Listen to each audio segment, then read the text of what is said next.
The world outside your window begins to dissolve into a soft charcoal haze as the clamour of the modern day retreats like a receding tide. You are no longer tethered to the frantic pace of the present. Instead, you are standing at the threshold of a doorway carved from ancient, sun-warmed stone. Take a deep, steady breath, feeling the cool, lavender-scented air of a Mediterranean dusk fill your lungs. Before you lies a narrow, winding alleyway in the heart of Granada, in the year 1490. The ground beneath your feet is composed of smooth, river-worn cobblestones, polished by centuries of passing footsteps and now shimmering under the first silver rays of a rising crescent moon. There is a profound sense of safety here, a cocoon of historical stillness that wraps around your shoulders like a heavy wool cloak. In the distance, the faint, melodic splash of a courtyard fountain provides a rhythmic backdrop to the evening, grounding you in this peaceful, forgotten moment. As you move forward, the air grows warmer, carrying the sweet, resinous perfume of cedarwood, beeswax, and aged varnish. You are approaching the workshop of a master lute maker, a sanctuary of craftsmanship where time itself seems to slow to the vibration of a single silk string. Here, in the golden glow of a flickering oil lamp, the worries of your world melt away, replaced by the gentle, hypnotic pulse of a night 5 centuries ago. As you settle into this journey across the sea of time, let yourself become a permanent inhabitant of these quiet corridors of history. To ensure you can always find your way back to these peaceful landscapes, you might choose to mark this path by joining our circle of nocturnal travelers. By subscribing to this chronicle, you ensure that every sunset brings a new sanctuary, a fresh memory from a world long gone but preserved in the amber of our shared imagination. If the weight of this story brings a peaceful stillness to your heart, consider leaving a sign of your presence, a gentle like or a quiet word in the comments, so that our community of dreamers may continue to grow in the silence of the night. These small gestures are the threads that weave our tapestry together, allowing these hours of education and rest to flourish without end.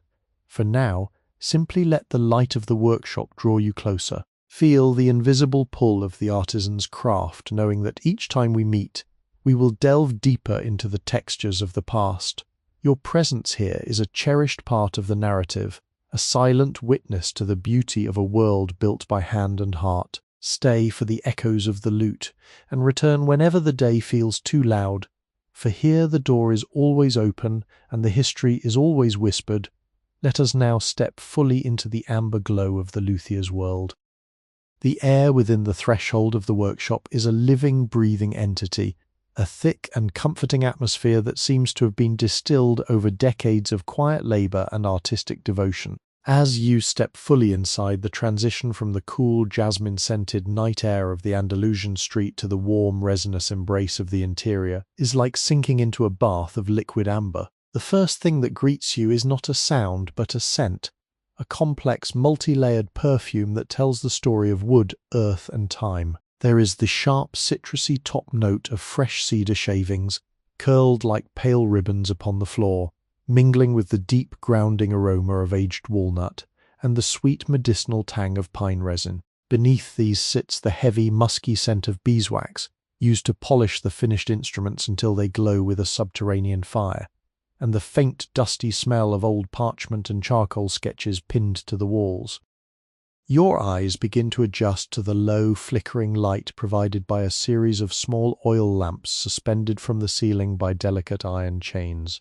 The flames are tiny, orange teardrops that dance in the slight draught from the doorway, casting long, elegant shadows that stretch and yawn across the uneven plaster walls.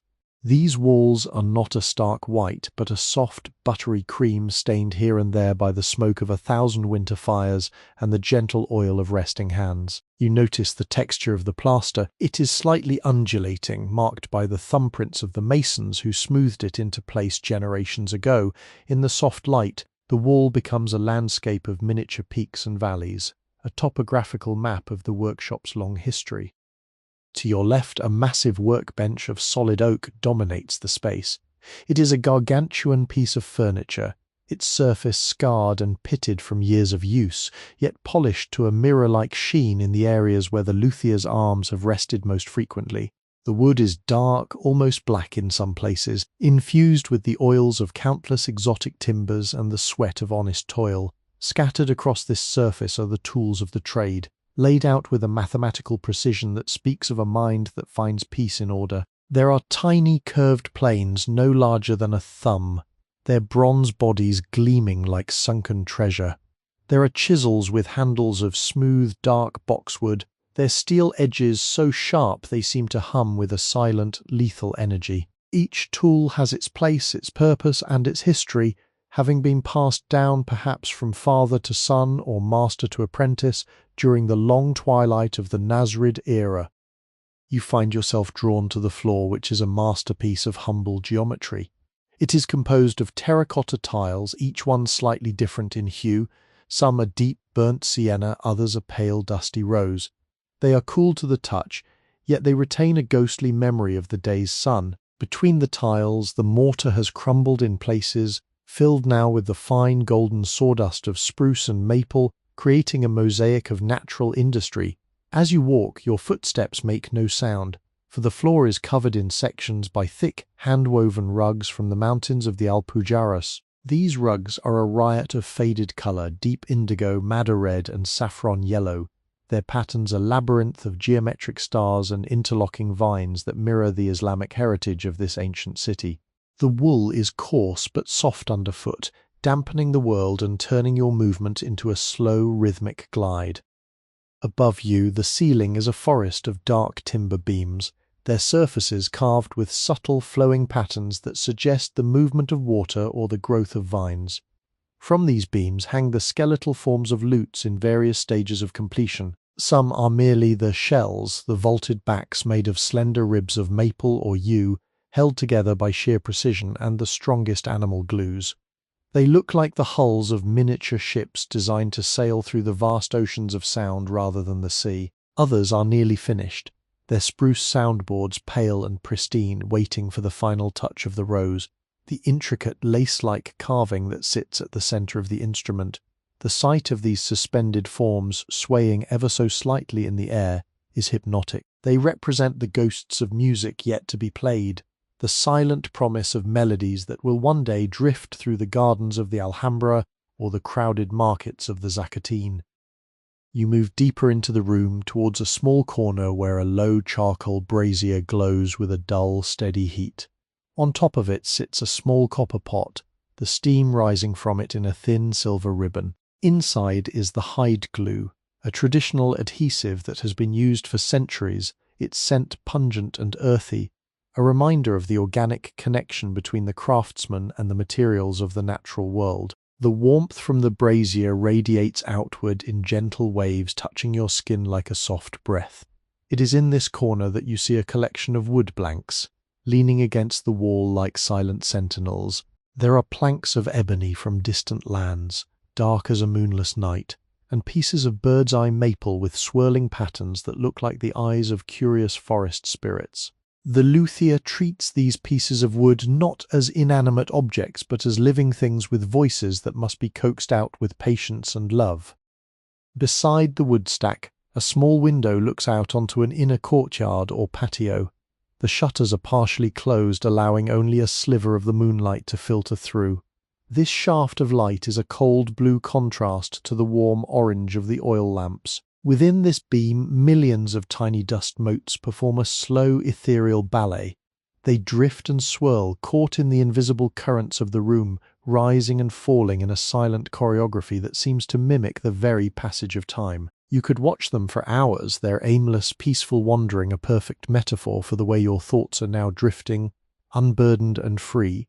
The world outside, with its politics and its changes, feels infinitely far away. Here, within these walls, the only thing that matters is the grain of the wood, the curve of the lute's back, and the profound, heavy silence of a night spent in the presence of true mastery. As you look around, you notice the details of the rose carvings pinned to a corkboard near the window. These are the designs for the sound holes, each one a breathtakingly complex geometric pattern. They are inspired by the stucco work of the palaces nearby, stars within stars, hexagons that bloom into flowers, and interlacing lines that have no beginning and no end. The luthier carves these directly into the spruce soundboards with a knife so thin it is almost invisible. One slip of the hand could ruin weeks of work. Yet there is no tension in this room.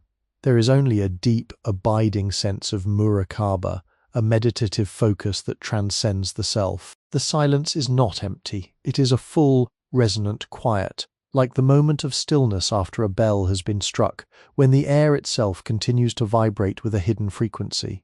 You find a high-backed wooden chair in the corner draped with a soft sheepskin. As you sit, the wood creaks a gentle welcome, and you feel the last remnants of the day's fatigue being absorbed into the ancient timber. You are a guest in a temple of sound, a witness to the slow, beautiful birth of beauty, and as the lamps flicker, you realize that you have finally found a place where your soul can truly rest. Each breath you take is synchronized with the slow pulse of the shop, a steady, rhythmic cadence that lulls you deeper into a state of blissful historical immersion. Settled into the high-backed chair, you begin to observe the finer architecture of this sanctuary, noticing how the very bones of the building seem designed to cradle the silence. The workshop is an extension of the luthier's own hands, a physical manifestation of a craft that spans generations and bridges cultures. Your gaze wanders upward again, following the vertical lines of the walls to where they meet the ceiling. In the corners of the room, the shadows are deep and velvety, like the ink used by the scribes in the city's libraries. These shadows are not cold, they are warm and protective, acting as a soft veil that softens the edges of the physical world. The architecture here is typical of the Mudéjar style, a beautiful marriage of Islamic and Christian aesthetics that defines the spirit of 1490 Granada. The arches of the interior doorways are slightly horseshoe-shaped, a graceful curve that suggests a sense of upward movement, a silent aspiration toward the heavens. You notice a shelf carved directly into the thick stone of the southern wall. This is a niche, a traditional feature that keeps the most precious items safe from the humidity of the ground. On this shelf sit several small hand-painted ceramic jars from the potteries of Fajrlauza. They are decorated with simple, flowing designs in cobalt blue and emerald green, motifs of pomegranates and birds that seem to shimmer in the shifting lamplight. Inside these jars are the secrets of the luthier's finish, crushed beetles for scarlet dyes, rare resins from the east, and fine pumice powder used to sand the wood to a silk-like smoothness. The jars themselves have a slight glaze that catches the light, reflecting tiny, distorted versions of the flickering flames like miniature suns trapped in a porcelain sky. The heavy door through which you entered is a marvel of joinery. It is made of thick planks of Spanish chestnut, held together by massive iron studs, each hand forged in a local smithy. The iron has a matte dark grey finish, slightly textured by the hammer's strike. If you were to run your fingers over these studs, they would feel cool and solid, a testament to the security and privacy of this space. The hinges are long, decorative scrolls of metal that disappear into the stonework, and when the wind occasionally sighs against the exterior, the door doesn't rattle, it merely settles more firmly into its frame, as if the house itself is sighing in contentment. This door is the boundary between the chaos of history and the peace of the craft, and tonight it is firmly shut against the worries of the outside world. Beyond the workbench, a small staircase of dark wood spirals upward toward the living quarters, though the master remains here in the heart of the shop. The wood of the stairs is worn smooth in the center of each step, a gentle depression that tells of thousands of ascents and descents. The railing is a simple, polished length of ash wood, its grain straight and honest. There is a specific rhythm to the architecture here, a balance between the heavy, grounding presence of the stone walls and the light, soaring nature of the wooden instruments. It is a space designed for listening. Even the way the tools are hung on the wall contributes to the acoustics of the room. A series of wooden pegs holds templates for various lute bodies, the coblas and vihuelas of the age. These templates are thin slices of pear wood, their edges darkened by years of being traced by a charcoal lead. They hang like a row of silent, two-dimensional shadows representing the ideal proportions of harmony and grace. The light in the room begins to change as one of the oil lamps burns lower, its wick charring slightly and releasing a tiny fragrant puff of smoke. The remaining lamps pick up the slack, their light reflecting off the bellies of the lutes hanging from the rafters. The spruce wood of these soundboards is incredibly fine-grained, with hundreds of growth rings packed into a single inch. In the soft light, these rings look like the pages of a book, a chronological record of the years the tree spent growing in a high, cold forest. The luthier chooses only the wood from the north-facing slopes where the trees grow slowly and the grain is tightest. As you look at these pale, unfinished faces, you can almost feel the mountain air they once breathed, the stillness of the high altitudes now captured forever in the body of a musical instrument. In the center of the room stands a large circular table used for the most delicate assembly. It is covered in a piece of heavy dark green felt, which serves to protect the fragile wood from scratches. Upon this felt sits a single lute, its back completed but its front still open, revealing the internal bracing. These braces are like the fine, delicate ribs of a bird, glued in a fan-like pattern to reinforce the thin spruce without dampening its vibration. The luthier uses a small mirror to inspect the interior joins, ensuring that every drop of glue is perfectly placed. This hidden architecture, the anatomy of sound that no one will ever see once the instrument is closed, is treated with the same reverence as the visible exterior. It is a reminder that beauty often resides in the parts of ourselves and the world that remain tucked away, known only to the Creator and the soul. The air remains remarkably still, yet there is a sense of flow within the shop. It is the flow of dust motes, the flow of heat from the brazier, and the flow of the luthier's movements as he reaches for a small curved scraper. Every motion is deliberate, stripped of all unnecessary energy. This is a place where the concept of hurry does not exist. A lute cannot be rushed. The wood must speak to the craftsman, telling him when it is ready to be bent, when it is dry enough to be glued, and when it is seasoned enough to be played. You find your own breathing slowing to match this pace.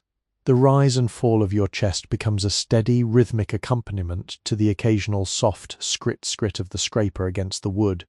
It is a sound so gentle it could be the wings of a moth brushing against a window pane. As you lean back further into the sheepskin, you notice a small alcove near the floor where a collection of heavy stone weights is kept. These are used to press the veneers together during the drying process. They are simple rounded river stones, their surfaces polished by the waters of the Genil River before being brought here. They represent the weight of the earth, the physical force required to bind the delicate pieces of wood together. Beside them lies a bundle of gut strings made from sheep's wool and silk, coiled like sleeping snakes in a basket of woven reeds. These strings are the final element, the voices that will eventually bring the wood to life. Even in their coiled state, they seem to vibrate with a latent energy, a potential for music that fills the room with a sense of anticipation. The workshop is a world unto itself, a microcosm of the 15th century Mediterranean.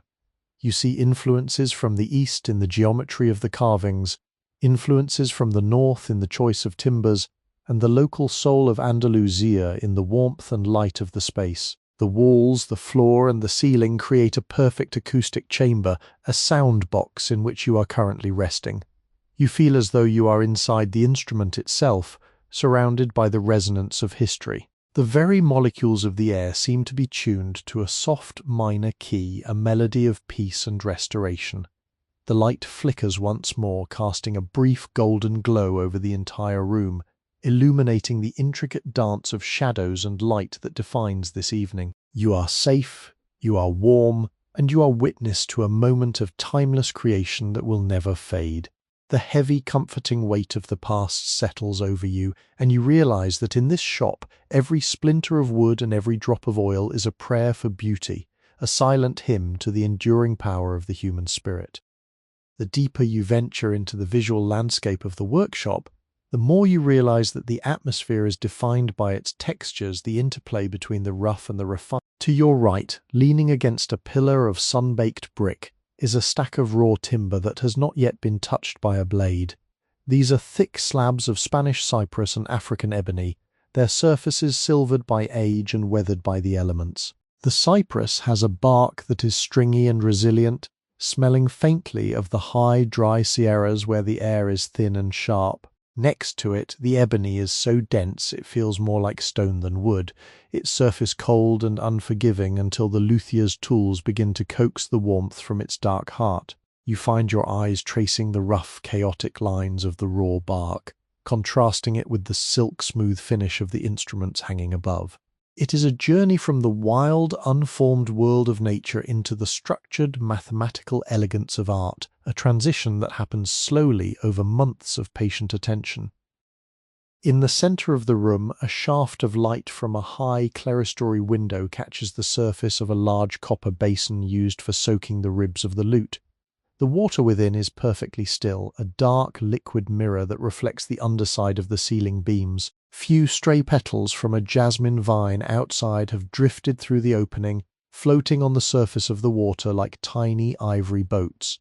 They release a faint sweet fragrance that cuts through the heavier scents of wood and glue, a reminder of the garden that lies just beyond these stone walls. The copper of the basin is beaten and irregular, showing the marks of the hammer that shaped it, and where the water meets the metal, a thin line of green verdigris has formed, a natural patina of time and moisture that adds to the shop's sense of ancient permanence. Looking closer at the workbench, you notice the luthier's mould or form, the wooden skeleton around which the lute's body is built. This mould is a sturdy, functional object made of common pine, yet it possesses a sculptural beauty of its own. It is divided into segments, allowing the thin ribs of the lute to be clamped and glued into that iconic, pear-shaped curve. The surface of the mould is covered in a layer of old dried tallow and wax, which prevents the instrument from sticking to the frame. As you observe the curves of the mould, you see the mathematical perfection of the golden ratio at work, a series of proportions that have governed Mediterranean aesthetics since the time of the Greeks, and were perfected by the mathematicians of the Islamic Golden Age. There is a profound sense of comfort in these shapes. They feel natural, like the curve of a seashell or the arc of a ripening fruit. Along the far wall, a series of narrow drawers made of cedar wood houses the luthier's collection of inlays. You imagine the master pulling one open to reveal a treasure trove of materials, thin strips of bone, mother of pearl from the distant coast, and tiny slivers of dyed woods in shades of saffron, indigo, and emerald. These materials are used to create the purfling, the decorative border that runs along the edge of the instrument. The process of fitting these tiny pieces together is so minute that it requires the luthier to work in the early morning or late afternoon when the light is most forgiving. Even now, in the evening's dimness, you can see the iridescent shimmer of a single piece of abalone shell resting on the felt, its surface shifting from pink to blue as the oil lamp flickers. It is a tiny captured ocean waiting to be embedded in a sea of wood. The walls themselves hold stories in their very composition. In some areas, the plaster has worn away to reveal the underlying structure. Layers of red brick and grey riverstone held together by a lime mortar that has hardened over a century into something as strong as granite. These layers represent the passage of time in Granada, a city built upon layers of Roman, Visigothic and Moorish history. The workshop is not just a building, it is a living chronicle. You notice a small arched alcove near the ceiling where a pair of swallows has built a nest of mud and straw. The birds are quiet now, tucked away in the shadows, but their presence adds a sense of domestic peace to the space. The workshop is a place where all life, the craftsman, the wood, the birds, and the observer, exists in a state of harmonious equilibrium. Your attention is drawn to a tall, narrow cupboard with doors made of latticed wood, known as mashrabiyah. This intricate woodwork allows air to circulate while keeping the interior cool and dark. Inside, the luthier stores his most delicate vellum and animal skins used for certain types of experimental soundboards or for lining the interior of the lute cases. The pattern of the lattice creates a beautiful dappled shadow on the floor, a geometric lace that moves and shifts as the lanterns sway. It is these small architectural details that transform the workshop from a mere place of business into a cathedral of the senses. Every corner holds a secret, every shadow hides a detail, and every surface invites the touch of a curious hand or the gaze of a wandering eye. To the side of the main room is a smaller finishing area where the air is even stiller. Here the floor is swept meticulously clean to prevent dust from settling on the wet varnish. A single lute sits on a velvet-lined stand, its surface glistening with a fresh coat of spirit varnish. This liquid, made from dissolving resins in high-proof alcohol, is applied in dozens of paper-thin layers, As the alcohol evaporates, it leaves behind a hard, transparent film that protects the wood and enhances its natural grain. The lute seems to glow from within, the light of the lamps penetrating the clear layers and bouncing off the golden spruce beneath. The sight is hypnotic, a deep amber brilliance that looks as though it could be touched and felt like silk. You find yourself breathing in the sharp, clean scent of the spirits, which cleanses the senses and leaves you feeling refreshed and light. As you look around this magnificent space, you realize that there is no empty space here.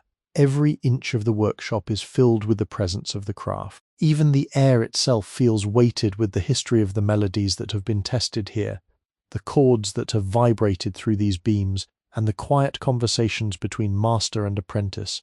The architecture of the shop is a resonance chamber for the soul. The heavy stone walls keep the world at bay, while the wooden interior provides the warmth and flexibility needed for creation. You feel a deep, visceral sense of belonging in this space, as if you have returned to a home you never knew you had. The stresses of the outside world, the politics of 1490, the shifting borders, the changing of kings, all of it is irrelevant within these four walls. Here there is only the eternal pursuit of the perfect sound. The luthier's chair, a simple three-legged stool of dark walnut, sits empty near the primary workbench.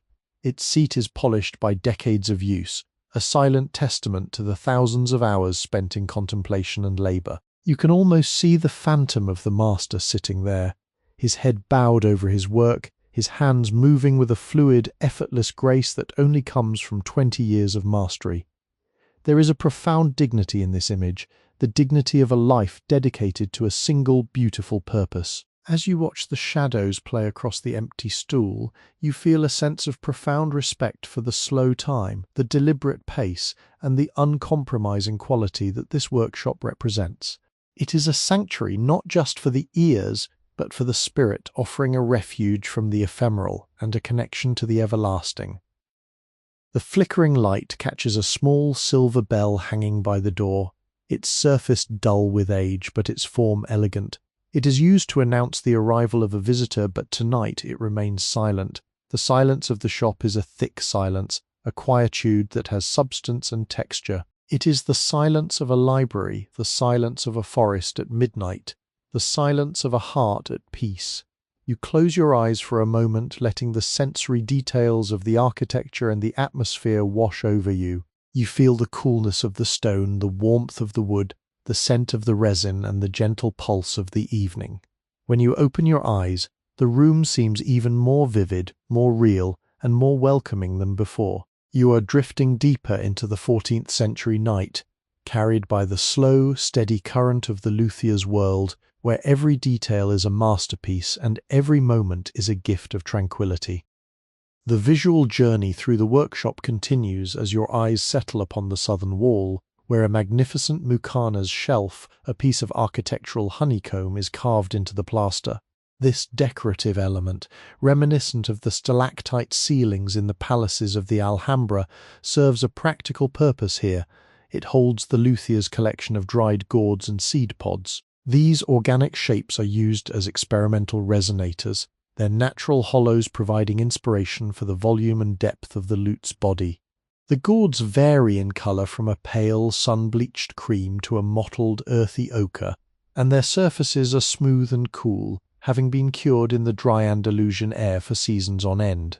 Seeing them tucked into the geometric complexity of the shelf creates a striking dialogue between the raw geometry of nature and the refined mathematics of human design.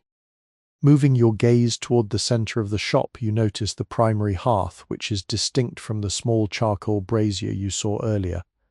This hearth is built of heavy, soot-stained granite, and its mantle is a single massive beam of oak that has darkened to the color of midnight. Though the fire has been banked for the evening, a few embers still glow with a deep, pulsing crimson light, like the heartbeat of the building itself. Beside the hearth sits a pile of aromatic olive wood, the logs twisted and gnarled, their bark thick with the dust of the groves. Olive wood burns slowly, and with a scent that is both fruity and savoury, a smell that anchors the workshop to the hills of the surrounding countryside. Above the mantel, A series of iron hooks hold copper kettles and a small, long-handled pan used for melting specialized waxes. The metalwork is simple and functional, yet the way the dying firelight catches the hammered surfaces of the copper creates a warm, flickering constellation that dances across the ceiling. The windows of the workshop are small and set deep into the thick masonry, a design intended to keep the interior temperature stable, a necessity for the delicate health of seasoned wood. These windows are not glazed with modern glass, but with thin, translucent sheets of horn that have been flattened and polished until they allow a soft, diffused light to pass through. During the day, this light is a pale amber, but now, under the influence of the moon, it takes on a ghostly, pearlescent quality. Around the frame of one window, a climbing rose has begun to intrude, its thorny vines reaching through a small crack in the stone. The leaves are a dark, waxy green, and though the flowers have long since fallen, the scent of the damp earth from the garden outside clings to the vine, adding a touch of coolness to the room's warm, woody air. This bridge between the interior sanctuary and the wild world outside reminds you that the lute is, at its heart, a collaboration between man and the living forest. In a quiet alcove behind the main workbench, you discover a collection of ancient drafting scrolls. These are not stored in a desk, but in a vertical rack made of thin bamboo poles lashed together with leather thongs. The scrolls are made of heavy vellum, calfskin that has been scraped and treated until it is as smooth as silk. Upon these surfaces, the luthier has drawn the blueprints of harmony. Using a compass of bronze and a fine quill dipped in oak gall ink, he has mapped out the complex curves of the instrument's ribs. The ink has faded to a beautiful sepia brown, and the parchment is curled at the edges, showing the faint yellowing of time. You can see the geometric grids used to determine the placement of the frets, originally made of tied gut, which follow the Pythagorean divisions of the string. These scrolls are the silent DNA of the music, the mathematical ghosts that haunt every note the finished lute will ever produce. The flooring in this section of the shop transitions from the warm terracotta tiles to a section of empedrado, a traditional Granadino mosaic made of small, flat river stones. These stones are arranged in a pattern of concentric circles, alternating between light grey and dark charcoal pebbles. The texture underfoot, should you choose to walk upon it, provides a gentle, grounding massage, a reminder of the earth's raw materials. This area is where the luthier performs the voicing of the soundboards, tapping the wood with his knuckles and listening for the way the sound reflects off the stone and the plaster. The acoustics here are intentionally bright, designed to highlight the subtle overtones of the spruce. As you look at the stones, you notice how they have been worn flat over decades of use, polished by the soft leather slippers of the artisan until they shine like the surface of a mountain pool. Tall, narrow pedestal stands near the window holding a single exquisite object, a vihuela de mano, the precursor to the modern guitar. This instrument is a masterwork of marquetry, its back a mosaic of 1,000 tiny pieces of boxwood and ebony arranged in a pattern that mimics the feathers of a peacock. The level of detail is staggering. Each piece of wood is no larger than a grain of rice, fitted together so perfectly that the seams are invisible even to the keenest eye. The light from the oil lamp catches the different grains of the wood, making the peacock's tail appear to shimmer and move as you adjust your position. This is the pinnacle of the luthier's art, an instrument that is as much a visual prayer as it is a musical tool. It sits there in the silence, radiating a sense of profound accomplishment, a physical manifestation of a life spent in pursuit of perfection. Against the far wall, a heavy chest of cedar wood holds the shop's supply of silk. In 1490, silk was a precious commodity in Granada, and the luthier used it not just for strings but for reinforcing the internal joins of the lute's body. When you lift the lid of the chest, a cloud of sandalwood scent escapes as the interior is lined with fragrant shavings to keep away the moths. Inside are spools of raw silk in various weights, their colours a muted palette of cream, gold and pale rose. The threads are incredibly strong, yet delicate, and when held up to the light, they possess a soft internal glow. Beside the silk are small bundles of linen fibre, used for the same purpose, providing a contrast in texture.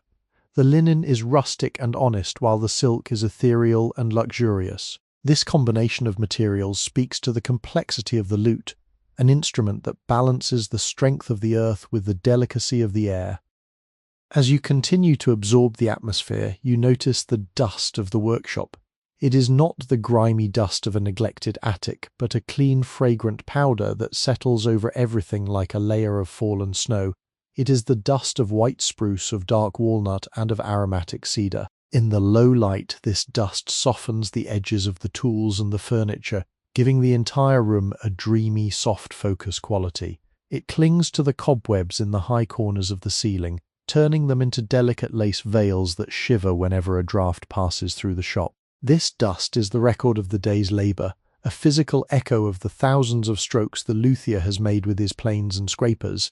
It is a reminder that even the smallest fragment of wood contributes to the creation of beauty. The presence of time is palpable in this room, not as a racing clock, but as a slow, accumulating weight. You see it in the way the oil lamps have stained the ceiling, in the way the workbench has been hollowed by the pressure of the luthier's chest, and in the way the very air seems to hold the resonance of every note ever played within these walls. The architecture of the shop is a container for this time, a vessel that keeps the past alive and vibrant.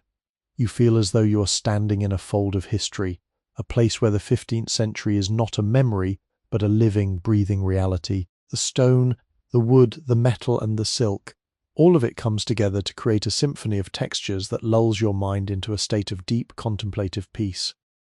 As the evening progresses, the shadows deepen, and the shop becomes even more intimate.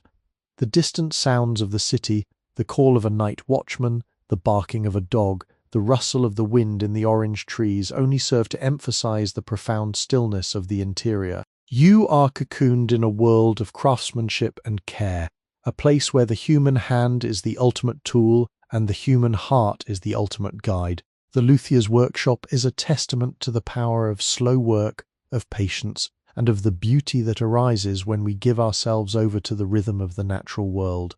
In this space you are free to simply be, to let your senses wander, and to find rest in the intricate, soothing details of a vanished age. Each breath you draw is a connection to this history, a soft, rhythmic thread in the tapestry of the Andalusian night.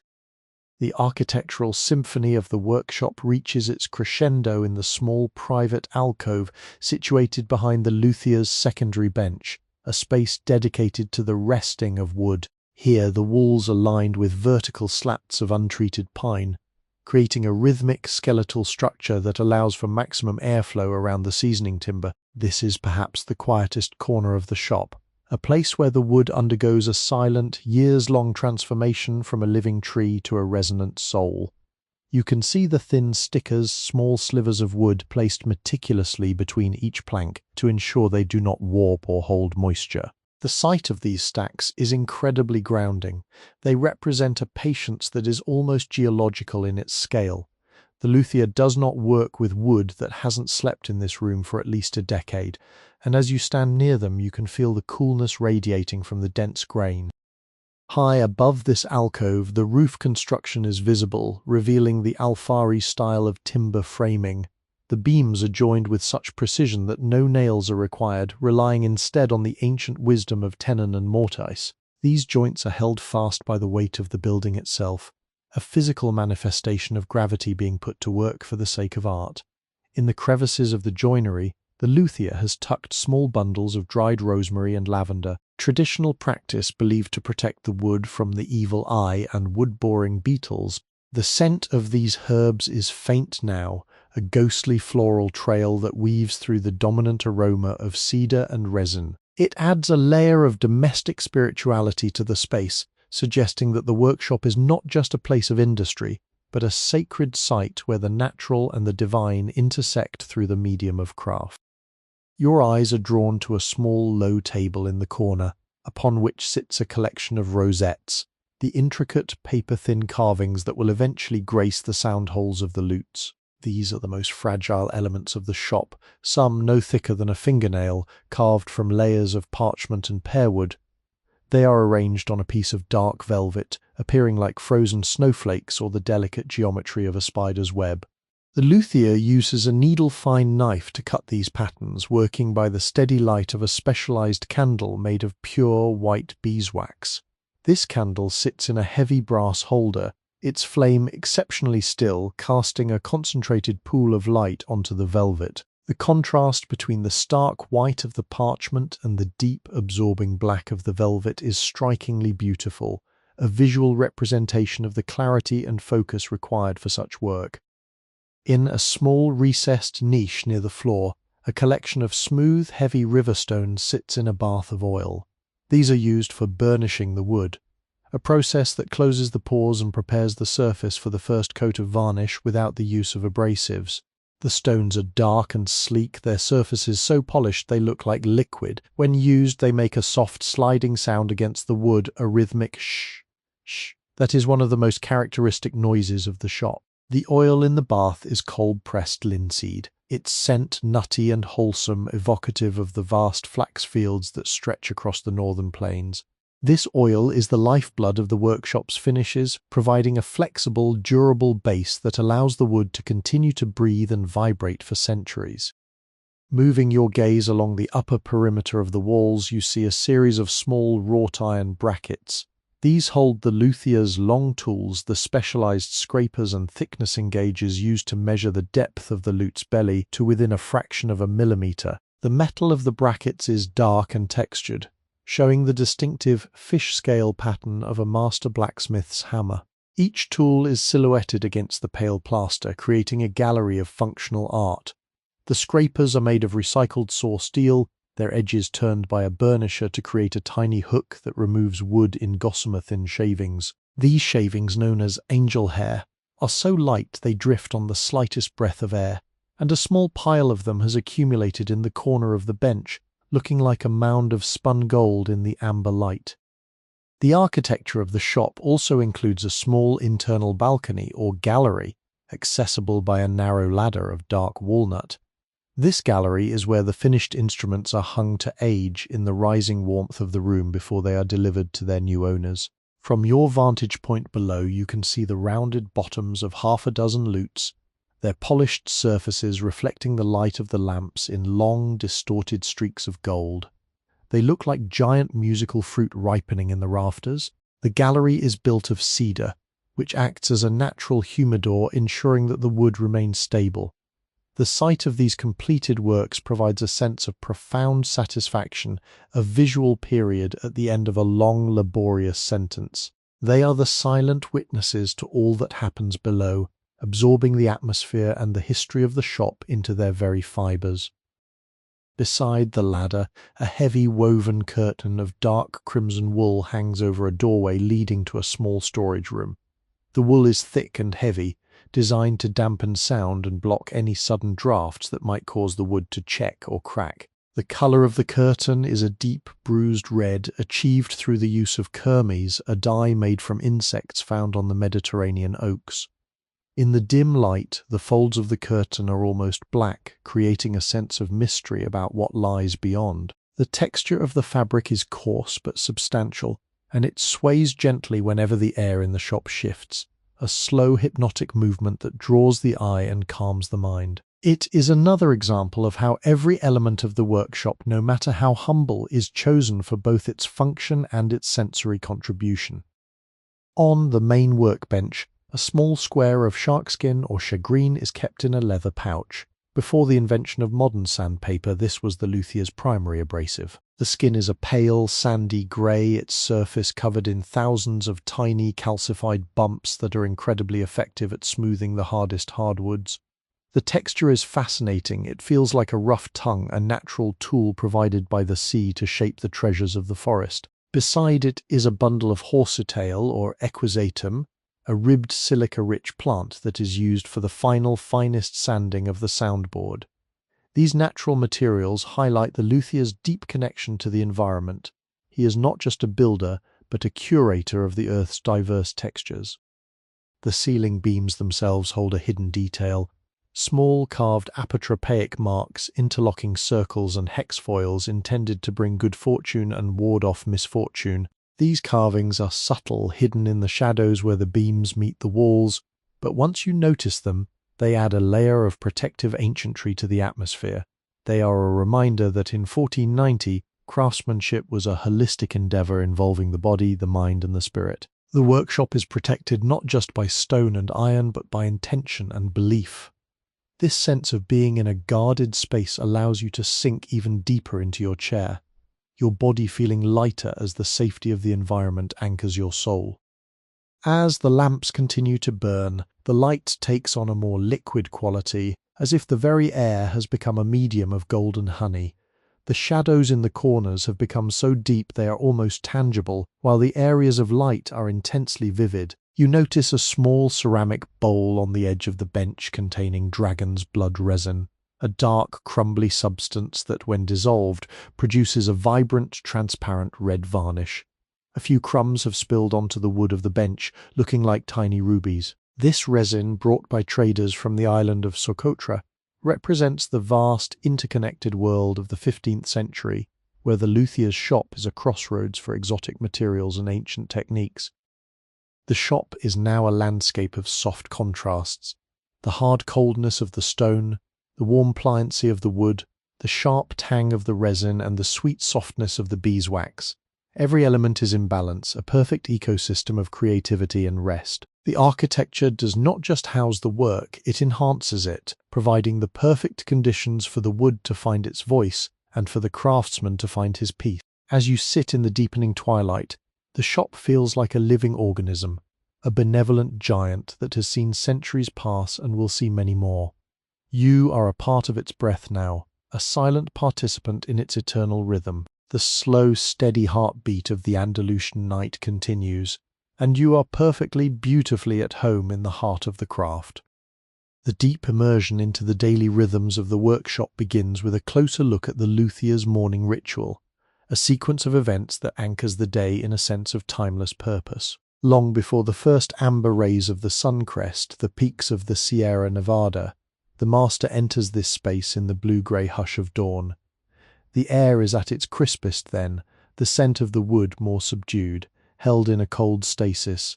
He begins by reviving the hearth, not with a roar of flames, but with a gentle coaxing of the embers buried beneath the white ash. You can almost feel the phantom warmth of that early fire as it begins to radiate through the stone floor. The first task of every day is the preparation of the glue pot. The hide glue, which has hardened into a translucent amber-coloured cake overnight, must be slowly brought to a specific temperature, warm enough to flow like liquid silk, but never so hot that it loses its organic strength. The sound of a wooden spoon stirring the pot is a soft, rhythmic clink-slop, a foundational note in the symphony of the shop's daily life. As the light strengthens, the luthier turns his attention to the sharpening. No work can commence until the steel of his chisels and planes is honed to a frighteningly keen edge. He uses a series of whetstones ranging from a coarse grey grit found in the local riverbeds to a final black oil stone that is as smooth as a piece of obsidian. The process is a meditation in itself. He applies a few drops of pale olive oil to the stone, the liquid beading on the surface like morning dew. Then, with a steady back-and-forth motion, he passes the blade across the stone. The sound is a metallic hiss, a sh-ing whisper that echoes off the plaster walls. He checks the edge against the light, looking for a microscopic glint that tells him the steel is ready to bite into the grain of the spruce. This ritual is a bridge between the stillness of sleep and the activity of the day, a way of tuning the self to the precision required for the craft. Breakfast is a simple, solitary affair, often taken right at the workbench. A crust of dark, crusty bread, a few salt-cured olives, and a wedge of hard goat's cheese are laid out on a clean linen cloth. The scent of the yeasty bread mingles with the wood shavings, a sensory reminder that the artisan is as much a part of the earth as the timber he shapes. He drinks water from a porous clay jug, known as a bottigeau, which keeps the liquid remarkably cool through evaporation. The sound of the water glugging from the spout is a bright, refreshing glup, glup, glup, a small celebration of life in the midst of the workshop's solemnity. This meal is not a distraction, but a moment of quiet observation. As he eats, he studies the wood he will work on that day, tracing the grain with his eyes, identifying the tiny knots or swirls that will dictate his approach. Social nuances of 1490 Granada filter into the shop through the visits of neighbours and merchants. Mid-morning often brings the arrival of the string maker, a man whose hands are stained with the oils of his trade. Their interaction is governed by an elaborate courtly etiquette, a series of assalamu alaikum and wa alaikum assalam, reflecting the deep-rooted Islamic influences that persist in the city's social fabric. They speak in hushed tones about the quality of the latest shipment of gut from the mountain sheep, or the tension required for the high chanterelle string. There is no haggling in the modern sense. Instead, there is a mutual respect for the rarity of excellence. The string maker might stay for a small cup of thick, bitter coffee, the aroma of the roasted beans adding a dark, smoky layer to the workshop's atmosphere. This exchange is a vital thread in the city's social tapestry, a reminder that the lute is a product of an entire community of specialists. By midday, the sun is high, and the shop's thick stone walls are performing their silent duty, keeping the interior a sanctuary of cool shade. This is the time for the heavy work, the sawing of the thick planks, and the initial shaping of the lute's back. The luthier uses a frame saw, a slender blade held in tension by a wooden frame. The sound is a deep, resonant ras, ras, ras, a rhythmic sawing that vibrates through the floor and into the bones of the building. It is a physical, demanding task, yet the master performs it with a deceptive ease, his body moving in a fluid arc that minimizes fatigue. The sawdust produced during this time is thick and heavy, falling to the floor in small, fragrant drifts. He occasionally pauses to wipe his brow with a damp cloth, the moisture evaporating quickly in the dry air, leaving behind the clean scent of water on hot stone. The afternoon brings a shift toward the micro-detailing as the light begins to slant through the high windows, illuminating the dust motes in golden columns. This is the hour of the rose. The luthier sits on his three-legged stool, his chest leaning against the edge of the bench for stability. He takes up a tiny needle-pointed knife and begins the process of carving the sound hole. This is a task that requires a total suspension of the outside world. He breathes slowly and shallowly, timing his cuts to the space between heartbeats. The tiny fragments of spruce he removes are so small they look like flakes of salt. The silence during this work is absolute. Even the birds in the courtyard seem to hush their chirping in respect for the intensity of his focus. You can feel the weight of this concentration in the room, a heavy golden stillness that makes the air feel thick and supportive. As evening approaches, a different kind of visitor might arrive, a musician from the palaces or a wealthy merchant seeking an instrument for his daughter.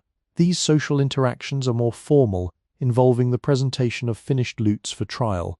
The luthier handles the instruments with the tenderness of a parent, his fingers lingering on the polished surfaces as he hands them over. When the musician plays the first few notes, the workshop undergoes a magical transformation. The acoustics of the room, designed to amplify and clarify, catch the sound and spin it around the rafters. The melody is often a zajal or a muwashsha, its complex ornamentation reflecting the artistic soul of Andalusia. The sound of the lute in its birthplace is a revelation, a clear, woody tone that seems to speak directly to the stone walls. These moments are the payoff for months of silent labour, a confirmation that the wood has successfully found its voice.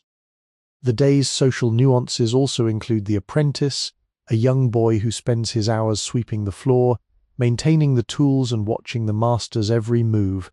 Their relationship is one of silent transmission. The luthier rarely gives verbal instructions. Instead, he expects the boy to learn through observation and the feeling of the craft.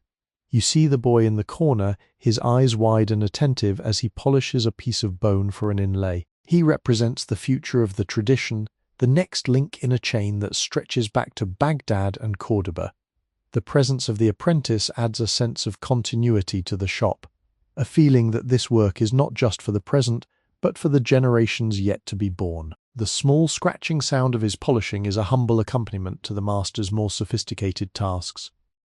As the sun sets and the oil lamps are lit, the shop transitions back into its private nocturnal mode. The luthier performs a final walkthrough, checking the tension of the clamps on a newly glued back and ensuring the glue pot is properly extinguished. He moves with a slow, heavy grace, his muscles weary but his mind at peace. He might spend a few minutes simply sitting in the dark, listening to the house settle. The wood creaks as the temperature drops, a series of tiny percussive sounds that he interprets as the instrument's own language. This is a time of reflection, a period where the social and physical labours of the day are digested and integrated into the shop's history. You, sitting in your chair, are a silent witness to this closing of the circle. The sensory habits of the day leave a lasting imprint on the atmosphere. The taste of the salt on the olives, the feel of the oil on the whetstone, the sound of the frame saw, and the sight of the carved rose, all of these elements weave together to form a rich, multisensory fabric. There is a profound sense of rightness in this routine. It is a life lived in accordance with the properties of the materials and the needs of the soul. The forgotten traditions of 1490 are not just historical facts here, they are the very breath of the room. You feel a deep, visceral connection to this way of being, a longing for a world where time is measured by the drying of glue and the sharpening of steel rather than the ticking of a clock. As the night deepens, the workshop becomes a vessel for your own relaxation, its rhythmic habits lulling you into a state of profound historical rest. As the deep velvet of the Andalusian night settles over the workshop, we turn our focus to the minute, sensory habits of the luthier's afternoon, the period of the great polishing. This is a time of incredible tactile intimacy, where the relationship between skin and wood becomes almost indistinguishable. The master craftsman reaches for a bundle of horsetail or cola de caballo, a prehistoric-looking plant gathered from the damp banks of the Guinil River. This plant is naturally impregnated with microscopic particles of silica, making it the most perfect, gentle abrasive known to man. The sound of the dry plant moving across the pale spruce of the soundboard is a rhythmic, hypnotic hush, hush, hush. It is a sound that does not interrupt the silence, but seems to grow out of it, a white noise that smooths the edges of your thoughts just as it smooths the grain of the timber. You watch as his hands move in long circular paths, never staying in one place for too long to avoid the heat of friction. The texture of the wood under this treatment changes from a raw, fibrous state to something that feels like frozen cream. The master occasionally stops to blow away the fine white dust, a gentle pff that sends a miniature cloud of spruce snow swirling into a beam of fading light. He then uses the sensitive pads of his fingertips to feel for imperfections that the eye cannot see. This sensory habit is a forgotten tradition of extreme sensitivity. He is looking for a ripple in the grain, a microscopic valley that would disrupt the flow of the varnish later. To see him work is to realize that in 1490, the hand was a high-precision instrument tuned to a frequency of touch that we have largely lost in our world of machines. Following the sanding comes the oiling of the rose. This is a delicate social nuance of the craft, often performed as a quiet ceremony. The luthier takes a small quill, perhaps from a hawk or a heron, and dips it into a shallow ceramic dish of refined nut oil. With the precision of a surgeon, he touches the tip of the quill to the intricate, lace-like carvings of the sound hole. You can see the wood drink the oil, transforming instantly from a dusty pale bone color to a deep resonant gold. This change is visual magic, a sudden awakening of the wood's latent beauty. The scent that arises from this process is nutty, warm, and slightly toasted, a fragrance that speaks of the sun-drenched groves of the Alpujarras. It is a moment of profound sensory satisfaction, marking the transition from the structural phase of the day to the aesthetic climax. The social atmosphere of the shop is further enriched by the master's ledger, a heavy leather-bound volume that sits on a small lectern in the corner. In the evening, the luthier records the progress of each instrument using a reed pen and iron gall ink. This act of writing is a sensory experience in itself. The scratch of the reed on the rough handmade paper, and the sharp, vinegary smell of the ink. These records are more than just business, they are a legacy. He notes the source of the wood, the humidity of the season, and the specific temperament of the strings. In 1490, a lute maker was also a philosopher of sound, and his notes often stray into reflections on the harmony of the spheres or the mathematical beauty of a well-proportioned bridge. As you watch him write, you feel the weight of this intellectual tradition, a reminder that the workshop is a place of both high manual skill and deep mental contemplation. The sensory landscape is further defined by the sound testing ritual. Before the shop is closed for the night, the luthier takes a finished lute and sits near the center of the room, where the acoustics are most sympathetic. He does not play a full song, but rather a series of taksims, improvisational sequences that explore the resonance of each string. The sound of a single note in this space is a physical presence. You can feel the vibration in the air, a soft pressure against your skin. The tone is dark and woody, lacking the metallic brilliance of modern instruments, but possessing a soulful vocal quality that seems to speak of ancient sorrows and hidden joys. The way the sound decays in the room, a slow, shimmering fade into the plaster walls, is a masterclass in peace. It lulls you, the listener, into a state of suspended animation, where the only thing that exists is the dying echo of a silken gut string. Unique social nuance of the time is the evening visitation by the local baker, who brings a small tray of pestiños, honey-glazed fritters flavored with aniseed and sesame. In the communal spirit of the Granadino neighborhood, these treats are often exchanged for the luthier's discarded wood scraps, which the baker uses to scent his ovens. The smell of the honey and aniseed drifts through the shop, creating a sweet, spicy counterpoint to the dominant scent of cedar. This interaction is brief and whispered, a nod to the shared life of the street. The luthier takes a small bite of the fritter, the crunch of the sesame seeds a sharp, percussive sound in the quiet room. This moment of simple culinary pleasure connects the high art of the lute to the humble daily needs of the body, grounding the entire experience in a sense of lived reality.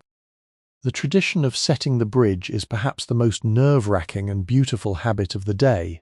The bridge of the lute is not held by screws or bolts, it is glued directly to the paper-thin soundboard. The luthier uses a specialized go-bar system, long, flexible strips of ash that are wedged between the ceiling beams and the bridge to apply constant, even pressure. This creates a forest of thin wooden rods in the middle of the shop, a temporary architectural feature that looks like a stand of bamboo. The tension in the room during this process is palpable but calm. The master listens for the tiny creak of the glue as it sets, a sound that signals the beginning of a permanent bond. This use of the building's own structure to help build the instrument is a beautiful metaphor for the interconnectedness of the luthier's world. Finally, we must consider the visual habit of shadow watching. As the sun disappears completely and the moon takes over, the luthier often extinguishes all but one lamp.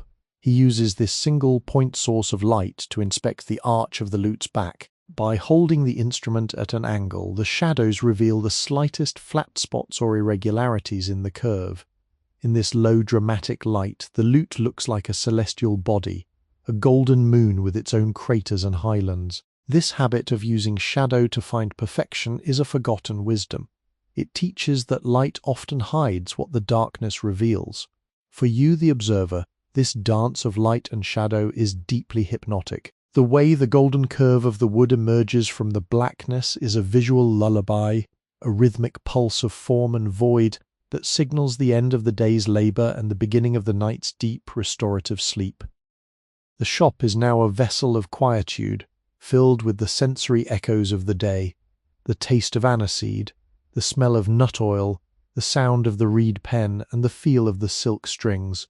All of these habits and traditions are the threads of a life well lived. There is no urgency here, only the steady, rhythmic progression of a craft that has no end. The luthier's world is a circle, a repeat of the same beautiful motions day after day, year after year. This consistency is the ultimate comfort. It tells you that the world is stable, that beauty is achievable, and that rest is well earned.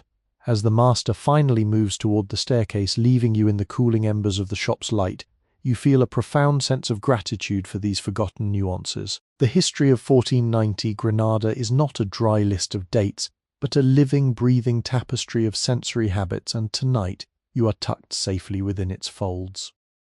The deep center of the night in the workshop brings with it a study of the most delicate sensory habit of all, the preparation and application of gesso and bole, the foundational layers for the rare instances of gilding that adorn the most prestigious instruments.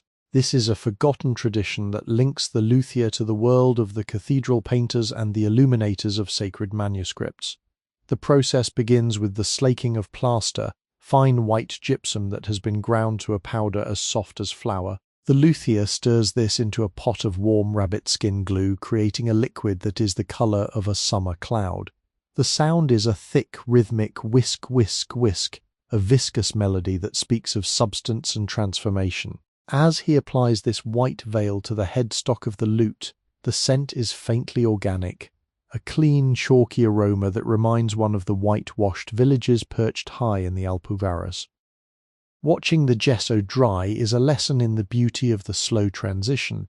In the flickering lamplight, the wet surface is glossy and reflective, but as the minutes pass it turns to a matte, bone-white finish that seems to absorb the very light around it. Once dry, the master begins the sanding of the white, using a piece of fine charcoal-burned willow. The dust produced is a ghostly powder that settles in the creases of his leather apron, looking like the rime of an early frost. This habit of creating a perfectly level, perfectly white foundation is a social nuance of the craft. It represents the artisan's commitment to the unseen. Even though this layer will eventually be covered by gold or pigment, it must be flawless. It is a philosophy of integrity that permeates the 1490 workshop, the belief that the soul of the instrument depends on the perfection of its hidden layers. Beneath the workbench in a dark, cool corner sits a collection of earthen jars containing the bowl, a specialized clay, often a deep Armenian red, that serves as the cushion for gold leaf. The texture of this clay is unlike any other. It is greasy to the touch, smooth as velvet, and possesses a strange earthy coolness. The luthier mixes it with a drop of honey and a splash of distilled water, creating a pigment that is the color of dried blood or the scorched earth of the southern plains. When he brushes this onto the gessoed wood, the room seems to warm up from the sheer intensity of the color. The red bowl is the heart of the gilding, providing a chromatic depth that makes the gold appear to glow from within. This tradition of layering colors and textures is a sensory habit that turns a musical instrument into a piece of liturgical art, a bridge between the secular joy of music and the divine beauty of the heavens. The social nuances of the shop are also reflected in the master's guest log, a smaller parchment kept near the door. Here we see the names of those who have visited to commission a work, not just the wealthy, but the troubadours and juglares who travel the dusty roads of Castile and Aragon. Their visits bring a different energy to the shop, a flavor of the road. They speak of the music played in the camps of the Reconquista, the songs sung in the hidden gardens of the Albayzin, and the changing tastes of the courts. The sensory habit of these visits is the exchange of stories. As the luthier works, the traveller speaks, their voice a low rhythmic drone that blends with the scraping of the tools. The air becomes thick with the scent of travel, dusty wool, horses, and the faint citrusy tang of the oranges they carry in their packs. These stories are woven into the very wood of the lutes, making each instrument a vessel for the collective memory of a changing Spain. One of the most hypnotic and forgotten traditions of the evening is the polishing of the bone. The luthier uses small pieces of cattle bone or ivory to create the nuts and the decorative inlays. To achieve a high gloss, he does not use chemicals, but rather the oil of the hand and a piece of heavy, felted wool. He rubs the bone for hours, a rhythmic, repetitive motion that produces a tiny squeaking sound, a chirp, chirp, chirp that is like the song of a winter cricket. The heat generated by the friction releases a faint, slightly sweet smell of calcium and old earth. As the bone begins to shine, it takes on the appearance of polished stone or a piece of the moon. This sensory habit is a testament to the luthier's patience. He knows that true luster cannot be rushed, but must be coaxed out of the material through the persistent application of human energy. As you sit in your chair, you notice the luthier's visual habit of measurement. He does not use a metal ruler or a modern gauge. Instead, he uses his own body as the standard. He measures the width of the lute's neck by the span of his thumb and forefinger. He checks the thickness of the soundboard by the way the light passes through it when held up to a candle. If the wood glows a certain shade of sunset orange, he knows it is thin enough to vibrate freely, but thick enough to withstand the tension of the strings. This intuitive sensory-based measurement is a hallmark of the 1490s. It is a world where the human scale is the only scale that matters. Watching him perform these checks is deeply soothing. It reinforces the sense of a world that is handmade in the truest sense of the word, where everything is calibrated to the touch and sight of a master. The sensory landscape of the daily life here also includes the care of the tools at the end of each segment of work. The luthier wipes his steel blades with a cloth soaked in camellia oil or clove oil. The scent of cloves is sudden and sharp, a medicinal, spicy fragrance that cuts through the heavy smell of the wood. This habit is both practical, preventing rust in the humid night air, and ritualistic. It is an act of gratitude toward the tools that have served him well. The steel, once dull and grey from use, becomes bright and liquid-looking under the oil. He then wraps the most delicate chisels in pieces of soft oil-tanned leather, tying them with silk cords. The sound of the leather being folded is a soft, muffled crinkle, a signal that a chapter of the day's labour has come to a peaceful close. In the corner of the shop, a large wooden tuning fork. Actually, a resonant bar of aged maple is used to check the pitch of the room. The luthier strikes it gently with a felt-covered mallet. The sound is a pure low frequency that seems to vibrate in your very chest. A bong that sustains for nearly a minute. This is the OM of the workshop, a sonic cleansing that resets the luthier's ears and the atmosphere of the space. As the vibration slowly dies away, the silence that follows is even deeper and more profound than before. This sensory habit of returning to the fundamental is a spiritual practice disguised as a technical one. It reminds the craftsman, and you the observer, that all complexity arises from a single, simple truth of harmony. The tradition of the evening tea is a final social nuance that marks the end of the day's true labour. The luthier brews a small pot of Nana mint tea on the dying embers of the brazier. The scent of the fresh mint crushed between his fingers is an explosion of green, cool energy. He pours the tea from a great height into a small glass, creating a frothy head that traps the steam. The sound of the pouring liquid is a bright musical tinkle-tinkle, a splash of joy in the solemnity of the night. This tea is a bridge to his Moorish heritage, a sensory link to the generations of artisans who have occupied this city. As he sips the sweet hot liquid, he looks out at the courtyard, his eyes reflecting the silver moonlight. The world is quiet, the wood is resting, and the music is waiting. Your own senses are now fully attuned to this 1490 rhythm. You can almost feel the texture of the red bowl under your own fingers, hear the hiss of the oiled steel, and taste the cool mint on your tongue. The workshop has become a sensory cathedral where every habit and every tradition is a form of worship.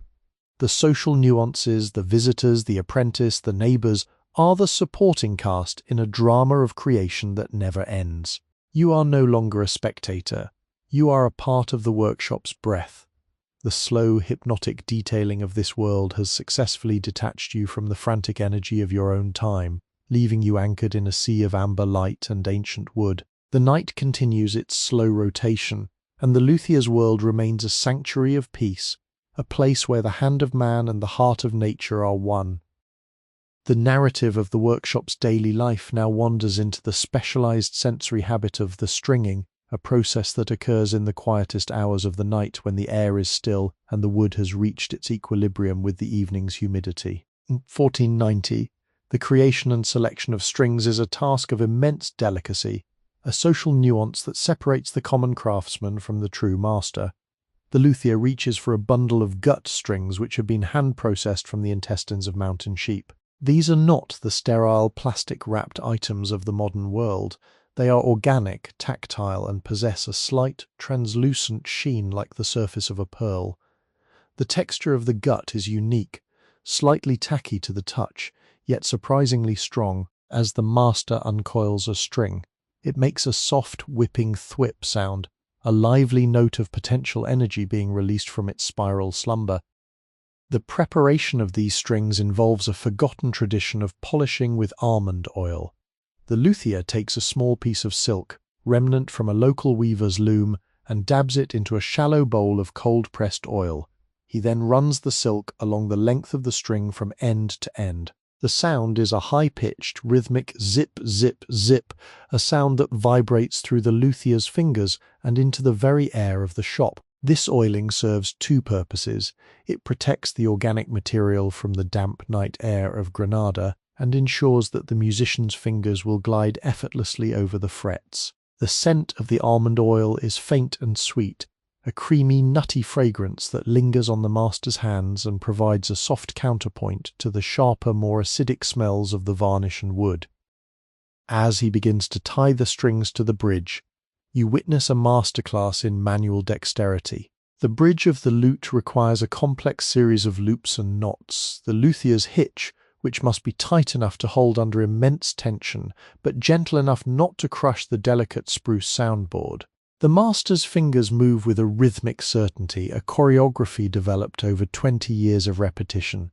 You hear the creak of the gut as it is pulled tight against the wood, a series of tiny percussive ticks and groans that indicate the instrument is coming to life. This is the moment where the lute gains its skeletal structure of sound, a transition from a beautiful wooden sculpture into a living, vibrating vessel. The tension in the room rises slightly during this process, a focused electric energy that keeps the luthier's mind sharp and his hands steady. Fascinating social nuance of the 1490s involves the color coding of the basses. Because the lower strings of the lute are thicker and more difficult to distinguish in the dim light of a palace hall, the luthier often dyes the board and strings using natural extracts. He uses a decoction of walnut husks to create a deep, earthy brown, or a soak of saffron to produce a vibrant golden yellow. The sensory habit of this dyeing process brings a new set of smells to the shop, the bitter, tannic aroma of the walnut and the exotic hay-like perfume of the saffron. These colours are not just functional, they are beautiful, turning the string bed of the lute into a shimmering, multicoloured harp. When the strings are finally in place, they look like a series of parallel rays of light, stretching from the bridge to the angled headstock, each one a different hue and thickness. Then comes the initial tuning, a ritual that is as much about listening to the wood as it is about the pitch. The luthier turns the tuning pegs, hand-carved from dense black ebony with a slow, deliberate twist. The pegs make a satisfying creak-snap sound as they seat themselves into the holes, held in place only by friction and the precision of the fit. As the tension increases, the master taps the back of the lute with his knuckles, listening for the way the shell responds. He is looking for a specific resonance, a feeling that the wood is supporting the strings rather than fighting them. This sensory habit of listening through the fingers is a lost art. He can feel the vibration of the string travelling through the bridge, across the soundboard and into his own chest. The room itself seems to participate in this tuning, the plaster walls reflecting the nascent notes back to him with a soft, echoing warmth. The social atmosphere of the shop is further defined by the apprentice's task of the frets. While the master handles the strings, the young apprentice is responsible for tying the gut frets around the neck of the instrument. Unlike a modern guitar with fixed metal frets, the 1490 lute uses movable frets made of the same gut as the strings. This allows the musician to adjust the temperament of the instrument for different musical modes. The apprentice uses a specialized double hitch knot, pulling it so tight that the gut bites slightly into the wood of the neck.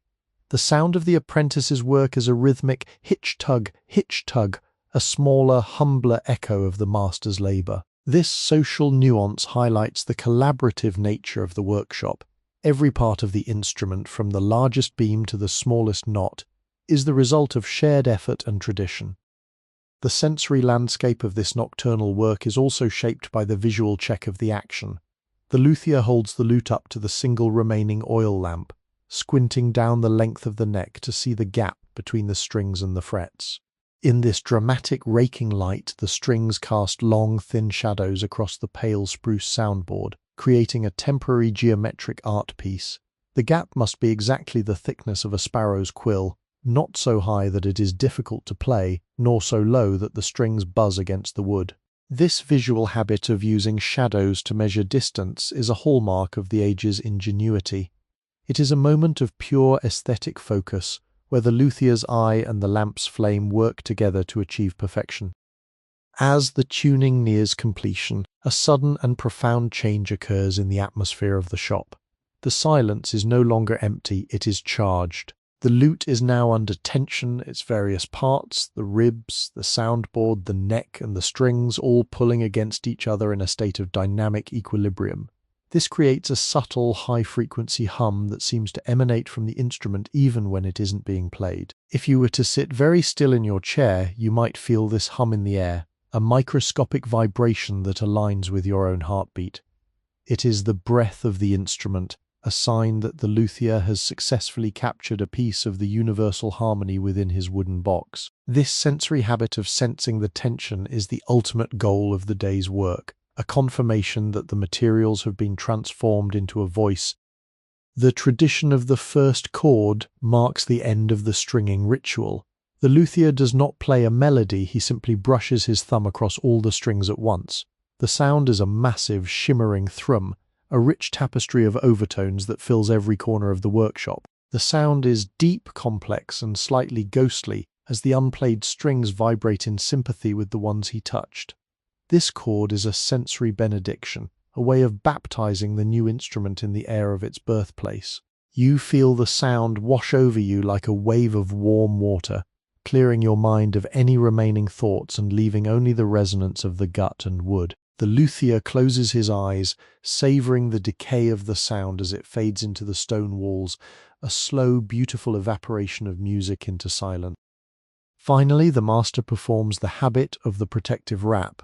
He takes a large piece of heavy green silk, a fabric associated with the ruling classes of Granada, and gently drapes it over the newly strung lute. The silk falls with a soft whoosh of air, its weight settling over the curves of the instrument. This wrap protects the strings from sudden temperature changes and keeps the dust of the shop from settling on the oiled gut. The sight of the lute under its green veil is mysterious and peaceful, a sleeping beauty waiting for the hands of a musician. The luthier's work is done for the night. He washes his hands in a basin of rose-scented water, the floral aroma a final, refreshing sensory layer that signals the transition to rest. As he blows out the last lamp, the shop is plunged into a safe, familiar darkness, and you find yourself drifting even closer to sleep, carried by the rhythmic memory of the zip, zip, zip of the strings and the profound, lingering thrum of the first chord. As the middle of the night deepens, the atmosphere of the workshop shifts into a realm of extreme, almost microscopic sensory focus centered around the forgotten tradition of preparing the luthier's specialized varnishes. This is a task that cannot be performed in the heat of the day, as the delicate spirits would evaporate too quickly, and the dust of the city's movement would mar the finish. The master moves toward a small, heavy chest made of ironwood, situated in the coolest part of the shop. From within he retrieves small bundles of tears, solidified resins gathered from the bark of exotic trees. There is sandarak from the cypress of North Africa, mastic from the Greek Isles, and the prized amber of the Baltic. The visual habit of inspecting these resins is like looking at a collection of prehistoric jewels. They shimmer in the lamplight with a translucent honey-colored glow, some containing tiny trapped bubbles of air from a century ago. The sensory habit begins with the grinding of the resin. The luthier uses a heavy mortar and pestle made of solid white marble, the stone cool and damp to the touch. He places the resin tears into the bowl and begins a slow rhythmic grinding motion. The sound is a gritty, percussive crunch-crunch swish, a low-frequency vibration that resonates through the heavy oak workbench and into the floor. As the resin breaks down into a fine crystalline powder, a sudden explosion of scent fills the room. It is a sharp, piney, and intoxicatingly fresh aroma, the smell of a 1,000-year-old forest concentrated into a few ounces of dust. This scent is the very essence of the workshop, a perfume that cleanses the senses and sharpens the mind even as the body grows heavy with the need for sleep. You watch as the white powder becomes so fine it begins to cling to the sides of the marble bowl like a mist of mountain frost. Next comes the social nuance of the solvent, the high-proof wine spirits distilled by the local alchemists in the Jewish quarter of the city. The luthier pours the clear, biting liquid over the resin powder in a glass vessel. The sound of the liquid hitting the glass is a sharp, musical tinkle, followed by the soft, bubbling hiss of the spirits beginning to dissolve the solids. The master uses a glass rod to stir the mixture, his movements slow and hypnotic, tracing infinite figure eights in the liquid. Over the next hour, the mixture transforms from a cloudy, turbulent broth into a clear, viscous syrup the color of a setting sun. This process of marriage between the spirit and the resin is a metaphor for the luthier's entire life, the blending of the volatile and the permanent to create something of lasting beauty. The application of this varnish is a sensory habit of supreme patience. The luthier does not use a brush, which might leave hairs or streaks, but instead uses a muniaquilla, a small pad made of fine linen wrapped around a core of raw sheep's wool. He dips the pad into the varnish and then touches it to a piece of scrap wood to check the flow. The scent of the drying spirits is cold and sharp, a stark contrast to the warm, earthy smells of the shop. When he finally applies the first wash to the lute's maple back, the wood undergoes a startling transformation. The figure of the maple, the rippling tiger stripe pattern of the grain, suddenly leaps into 3 dimensions. It is as if the wood has been set on fire from within. This visual habit of bringing out the grain is the most rewarding part of the process. It is the moment the tree's hidden biography is finally published for the world to see. The social nuance of the drying process requires the workshop to be sealed against the world. The luthier closes the heavy interior shutters, making the room an airtight cocoon. The silence that follows is so absolute it feels heavy, like a physical weight on your ears. In this stillness, the only sound is the microscopic pop of a tiny air bubble surfacing in the varnish, or the slow, rhythmic thump-thump of your own heart. The master sits in the darkness, waiting for the first layer to become tack-free. He uses the back of his hand, the most sensitive part of the skin, to hover just millimeters above the surface, sensing the evaporation of the spirits. This sensing of the air is a forgotten wisdom, a way of communicating with the physical properties of chemistry through the medium of the body. During this period of waiting, the luthier engages in the sensory habit of tool honing for the morning, even though he is weary. The tradition dictates that no tool should sleep with a dull edge. He reaches for a small leather strop impregnated with a paste of crushed garnets. The sound of the steel blade moving across the leather is a soft, rhythmic strop, strop, strop, a sound like a giant cat purring in the corner of the room. The smell of the heated metal and the leather is grounding and masculine, providing a sense of security and preparedness. As he works, he might hum a low, wordless melody, a zajal he heard in the market, the vibration of his voice blending with the vibration of the steel. This social nuance of self-soothing through work is a key part of the artisan's psychological resilience. In a small recessed niche in the wall, the luthier keeps his tasting bowl of fine pumice powder and rotten stone. These are the materials used for the final mirror-like polish. The texture of the rotten stone is fascinating. It is a fine, silty powder that feels almost oily between the fingers. The master mixes a tiny amount with linseed oil and begins to rub the dried varnish. This is the habit of the infinite circle. His hand moves in thousands of tiny overlapping circles, a motion so repetitive and steady it becomes a form of moving meditation. The sound is a wet, sliding squish, squish, a sound that speaks of friction being overcome by grace. As the surface of the lute begins to reflect the light of the single oil lamp, you see the room mirrored in the wood. The beams, the tools, and even your own seated silhouette are captured in the amber depths of the finish. Unique social nuance of the 1490 workshop is the use of sunlight curing, though tonight the luthier must rely on the residual heat of the hearth. He places the varnished lute on a specialized rack near the cooling stones of the fireplace, the wood panting, the sound of the timber expanding and contracting as it absorbs the gentle warmth is a series of tiny crystalline clinks. This is the sound of the instrument finding its final shape, the varnish binding itself to the fibers of the spruce and maple. The luthier watches the instrument with the intensity of a hawk, ensuring that no stray moth or speck of dust finds its way onto the precious surface. This visual habit of vigilance is a form of love, a dedication to the perfection of the work that transcends the need for rest. As the luthier finally prepares to ascend the stairs to his living quarters, he performs one last sensory habit, the cleaning of the brushes and pads. He uses a small amount of turpentine, a liquid distilled from the resin of the maritime pine. The scent is powerful, clean and medicinal, a smell that signifies the end of the wet work. The sound of the linen being wrung out is a sharp, wet crackle.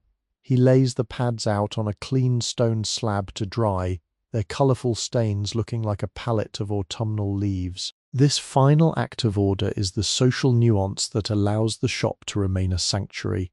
Without the ritual of cleaning, the chaos of the craft would soon overwhelm the peace of the space.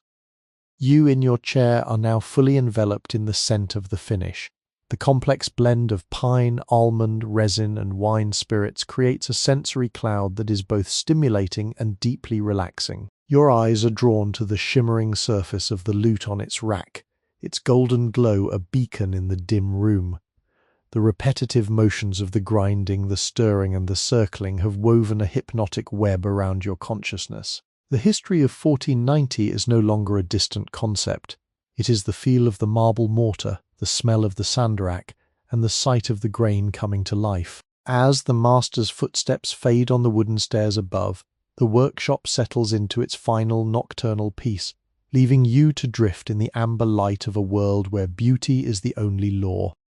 The deep velvet heart of the night now brings us to a consideration of the most delicate social nuance of the luthier's craft, the voicing of the soundboard, an act of auditory surgery that occurs when the city is so quiet you can hear the rustle of an owl's wing in the courtyard. This forgotten tradition is the moment the lute truly receives its soul.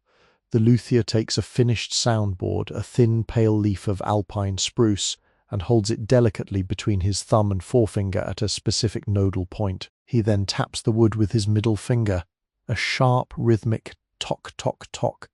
The sensory habit of listening to the wood's response is a masterclass in acoustic sensitivity. He is not just listening for a sound, he is listening for the decay, how long the vibration lingers in the fibers of the spruce. A soundboard that is too thick will sound stony and truncated, while one that is too thin will sound flabby. In 1490, this was the ultimate test of a master's ear, a secret knowledge passed down through whispered instructions and years of silent observation. As the luthier identifies an area that is too heavy, he reaches for a small, curved finger plane made of solid bronze. This tool is so tiny it fits within the palm of his hand, its blade no wider than a blade of grass. The sensory habit of sculpting the sound begins. As he pushes the plane across the underside of the soundboard, it removes a shaving so thin it is translucent, a whisper shaving that floats to the floor like a fallen petal. The sound is a soft, melodic shear, a sound that feels cool and refreshing in the warm air of the shop. He is carving the internal bracing, the bars, into delicate scalloped shapes that look like the arches of a Gothic cathedral. This hidden architecture is never seen by the public, yet it dictates every nuance of the instrument's voice. The social nuance here is the luthier's profound honesty. He puts as much beauty into the parts that are hidden as he does into the parts that are seen, believing that the baraka, or spiritual blessing of the instrument, depends on this invisible perfection. The tactile landscape of this process is incredibly rich. The luthier's workbench is now covered in a fine silken dust that feels like powdered sugar. He uses a piece of dried shark skin to smooth the curves of the braces, the rough texture of the skin creating a rhythmic scritch-scritch that contrasts with the melodic shear of the plane. This use of a sea creature's skin to shape a mountain tree is a sensory habit that connects the different realms of the 15th century natural world. As he works, the master occasionally pauses to flex the soundboard, using his hands to feel its resistance.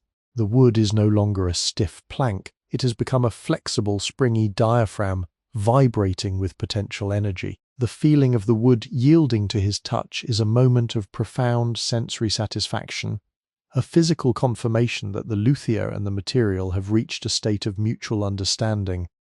The social nuances of the 1490 workshop are further explored through the master's observation of the weather.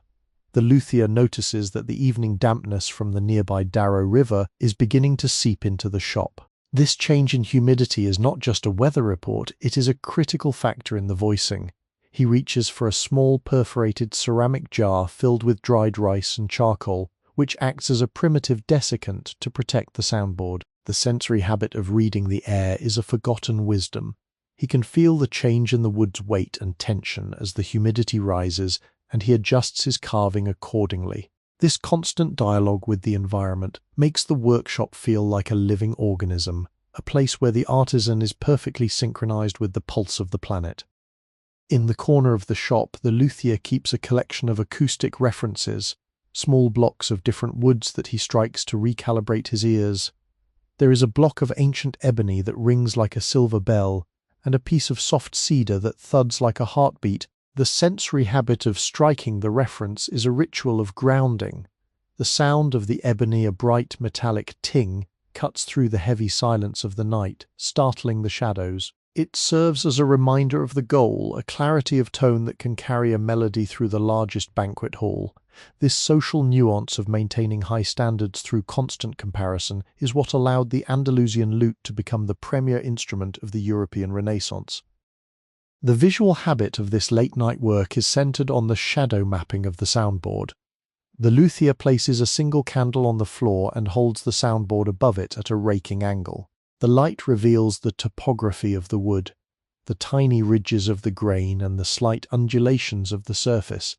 He uses a piece of charcoal to mark the high spots that need more thinning. The sight of the charcoal lines on the pale spruce is like a map of a new world, a series of contours and paths that lead toward the perfect sound.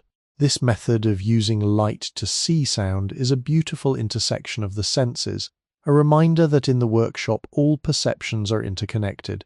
You, watching from your chair, find this visual mapping deeply hypnotic, the golden light and the black charcoal creating a rhythmic pattern that draws you deeper into the master's focus. As the voicing nears its conclusion, the luthier performs the final tap test. He holds the soundboard up to his ear and hums a low, resonant note. If the wood is properly voiced, it will begin to vibrate in sympathy with his voice, a phenomenon known as sympathetic resonance. The feeling of the wood singing against his cheek is the ultimate sensory reward. It is a moment of literal harmony between the creator and the creation. This social nuance, the idea that the instrument is an extension of the human body, is what gives the lute its uniquely intimate and vocal quality. The sound is not something that happens to the instrument, it is something that happens with it. You can almost feel this resonance in your own chest, a soft, buzzing warmth that lulls you into a state of blissful connection with the past. The sensory habits of the night also include the care of the luthier's hands. After hours of handling the dry, abrasive wood and the sharp tools, the master's skin is parched. He reaches for a small jar of rose butter, a thick, fragrant salve made from rose petals and beeswax. The scent is an intoxicating floral bloom that fills the shop, a sudden garden in the midst of the timber. As he rubs the butter into his calloused palms, the sound is a soft, sliding shush, a sound of relief and restoration. This social nuance of self-care is vital for the longevity of the craftsman. His hands are his most important tools, and they must be kept supple and sensitive. The aroma of the roses lingers in the air, a sweet, lingering ghost of the day's work that signals the transition toward the final hours of the night. The workshop is now a cathedral of potential sound. The voiced soundboard sits on a velvet cushion, its internal arches and scalloped braces a masterpiece of hidden engineering. The room is filled with the scent of spruce, charcoal and roses, a complex sensory bouquet that is both earthy and ethereal. The heavy stone walls continue to guard this piece, the silence outside being the perfect canvas for the luthier's work. You feel a sense of profound privilege to have witnessed this voicing, this secret ceremony of the night. The history of 1490 Granada is not found in the battles or the treaties, but in this quiet room where a man and a piece of wood work together to find a voice that will sing for centuries. As the luthier finally puts down his tools and leans back against his stool, he takes a moment to simply be in the space he has created. The visual habit of contemplating the work is a silent prayer of gratitude. He looks at the tools, the wood and the shadows, finding beauty in the order and the chaos alike. This social nuance of reflection is the final step in the day's labor. It allows him to release the tension of the work and prepare his mind for the dreams to come. For you, the observer, this moment of shared stillness is the most hypnotic of all. The rhythm of the day has reached its end, and the workshop is a vessel of absolute tranquility. You are safe, you are warm, and you are drifting on the resonance of a world built with love and precision, a world where every tock-tock-tock of the wood is a heartbeat of history.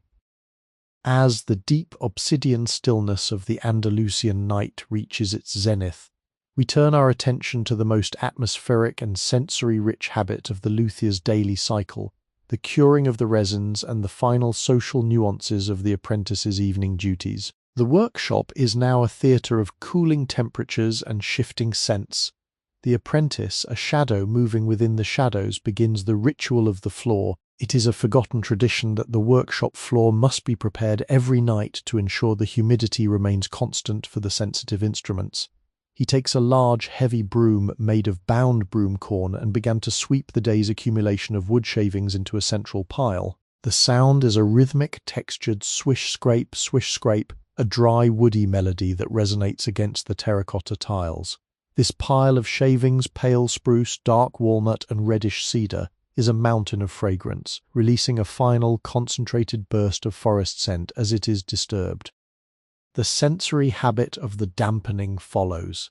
The apprentice carries a porous clay pitcher filled with water that has been infused with dried orange blossoms from the courtyard tree. He walks the perimeter of the room, flicking droplets of the scented water onto the floor tiles. The sound of the water hitting the thirsty stone is a series of tiny, refreshing plips, and the immediate reaction is a petrichor effect, the smell of rain on sun-warmed earth. This social nuance is vital. The evaporation of this water throughout the night creates a microclimate of stability, preventing the thin wooden ribs of the lutes from shrinking or cracking in the dry Iberian air. You can almost feel the air in the shop becoming thicker and more supportive, a humid blanket that wraps around the instruments and the observer alike. The scent of the orange blossoms, subtle and ethereal, floats above the heavier smells of the wood, a ghost of the spring gardens in the heart of winter. In the center of the room, the master luthier is engaged in a sensory habit of supreme delicacy, the sorting of the mother of pearl. This material, brought by caravan from the distant Red Sea, is used for the most luxurious inlays. The master spreads the raw shells across a piece of dark indigo-dyed wool. The visual contrast is breathtaking, the iridescent milky white of the shell against the deep light-absorbing blue of the fabric. As he moves the pieces, they make a delicate, glassy clinking sound, like the chime of miniature bells. Each piece reflects the oil lamp's flame in a different way, shifting through a spectrum of pinks, greens, and silvers. This visual habit of grading the light is a lost skill. The luthier is looking for pieces that possess a depth of fire, a quality that will make the instrument's decoration seem to move and breathe under the candlelight of a palace hall.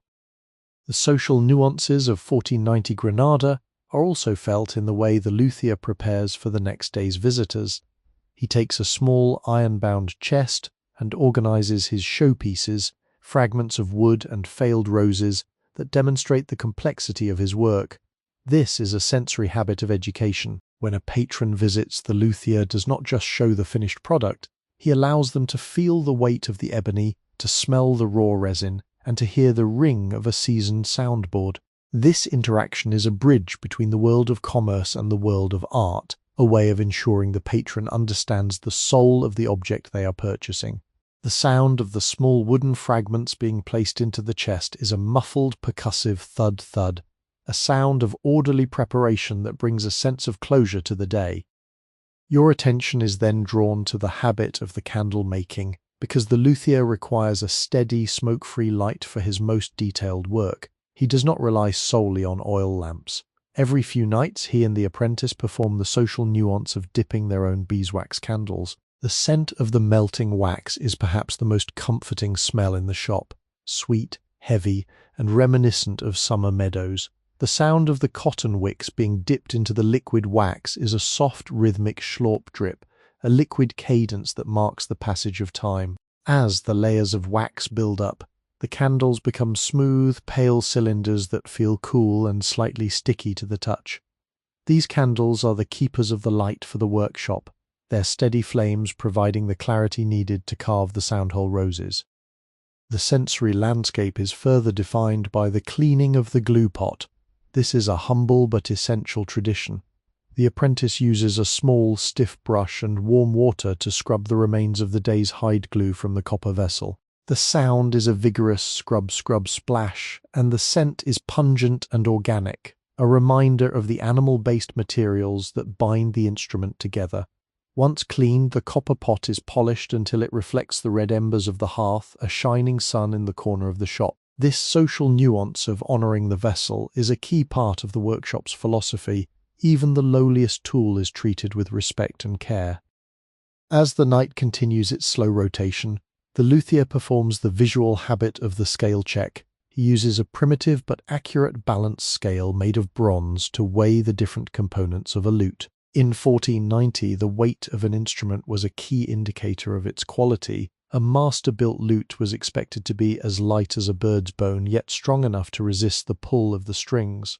The sound of the small lead weights hitting the bronze pan is a sharp ting-ting, a sound of mathematical certainty in a world of artistic intuition. Watching the luthier adjust the weights until the pans level out is a moment of pure, balanced peace. It is a visual representation of the harmony he seeks in every note the instrument will play. The final sensory habit of the evening is the recording of the wind. The luthier steps out into the small courtyard for a moment to sense the direction and strength of the breeze. If the wind is from the south, bringing the heat of the Sahara, he must seal the shop tighter. If it is from the north, bringing the cool air of the mountains, he might leave a high transom window cracked open. The sound of the wind in the orange trees is a soft rhythmic hush, a sound that connects the interior sanctuary to the vast moving world of nature.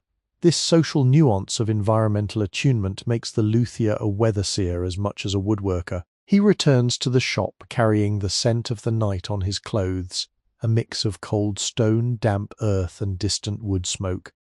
As the luthier finally puts out the last of the candles, the workshop transitions into a state of restorative silence. The only light remaining is the faint blue glow of the moon filtering through the horn-paned windows. The sensory echoes of the day, the swish of the broom, the clink of the shell, the ting of the scale, and the smell of the orange blossoms all settle into the grain of the wood. The shop is no longer a place of labour, but a cathedral of potential. You, in your high-backed chair, are now fully integrated into this 1490 atmosphere.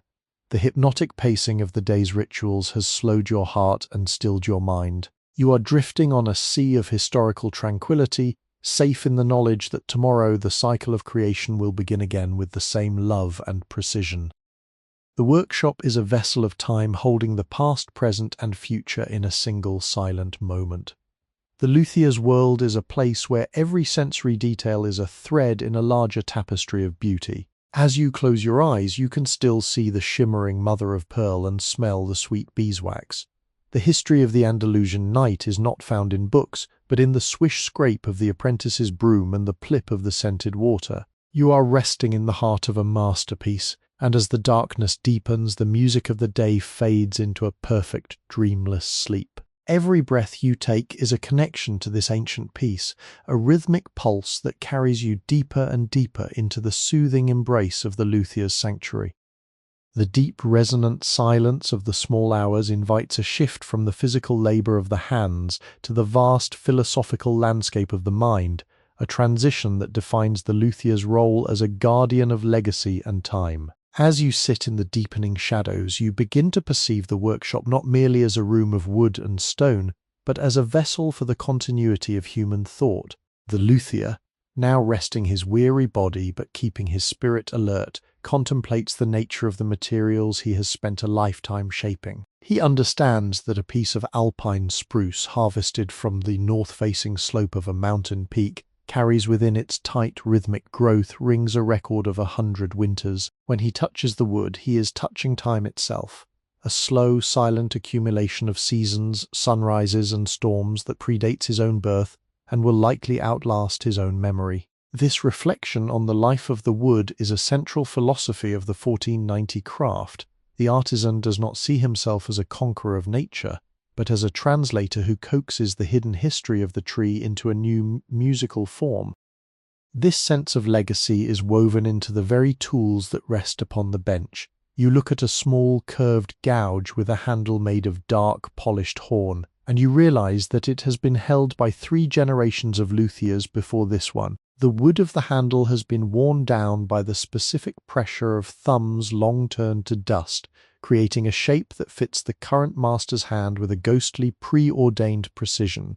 To work with such a tool is to engage in a silent conversation with the ancestors. The luthier reflects on the weight of this inheritance. He is a single link in a chain that stretches back through the caliphates of Cordoba to the legendary workshops of Baghdad. He understands that he does not own the secrets of the golden ratio or the recipe for the dragon's blood varnish. He is merely their temporary custodian. This realization brings a profound sense of humility and peace to the space. The pressure of originality that haunts the modern world does not exist here. Instead, there is the deep, steady satisfaction of fidelity, the honor of doing a timeless thing perfectly. The concept of time in the workshop is not linear, but cyclical and resonant. The luthier muses on how the lute itself is a mirror of the universe's own mathematical harmony.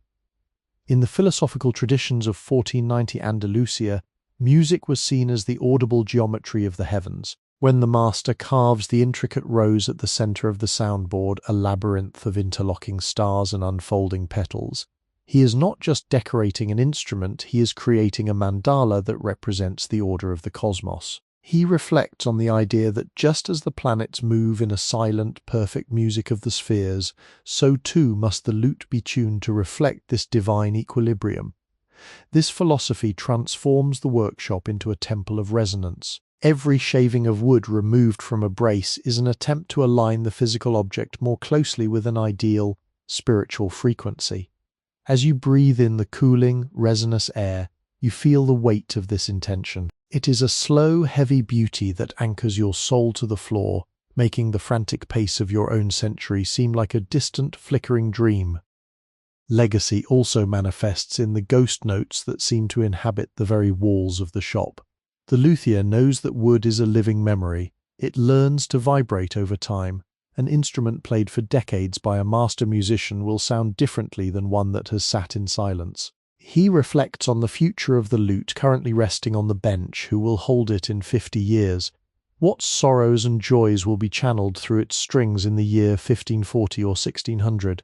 He is building a bridge into a future he will never see, sending a message of beauty to people not yet born. This long-term thinking is a soothing balm for the restless mind. It suggests that our work, when done with true presence and care, creates ripples that extend far beyond our own brief lives. The luthier's workshop is a sanctuary from the ephemeral. It is a place where the now is informed by the forever. The philosophical reflections of the night also touch upon the beauty of imperfection. The concept of wabi-sabi long before the term reached the West, or what the local artisans might call the human touch. The luthier contemplates a tiny, almost invisible knot in a piece of maple. Instead of discarding it, he works around it, incorporating it into the curve of the lute's back. He believes that these flaws are what give the instrument its character and its voice. A perfectly sterile, machine-made object has no soul because it has no history of struggle. The master reflects on how his own scars, the small nicks on his fingers and the stoop in his shoulders, are the marks of his devotion to the craft.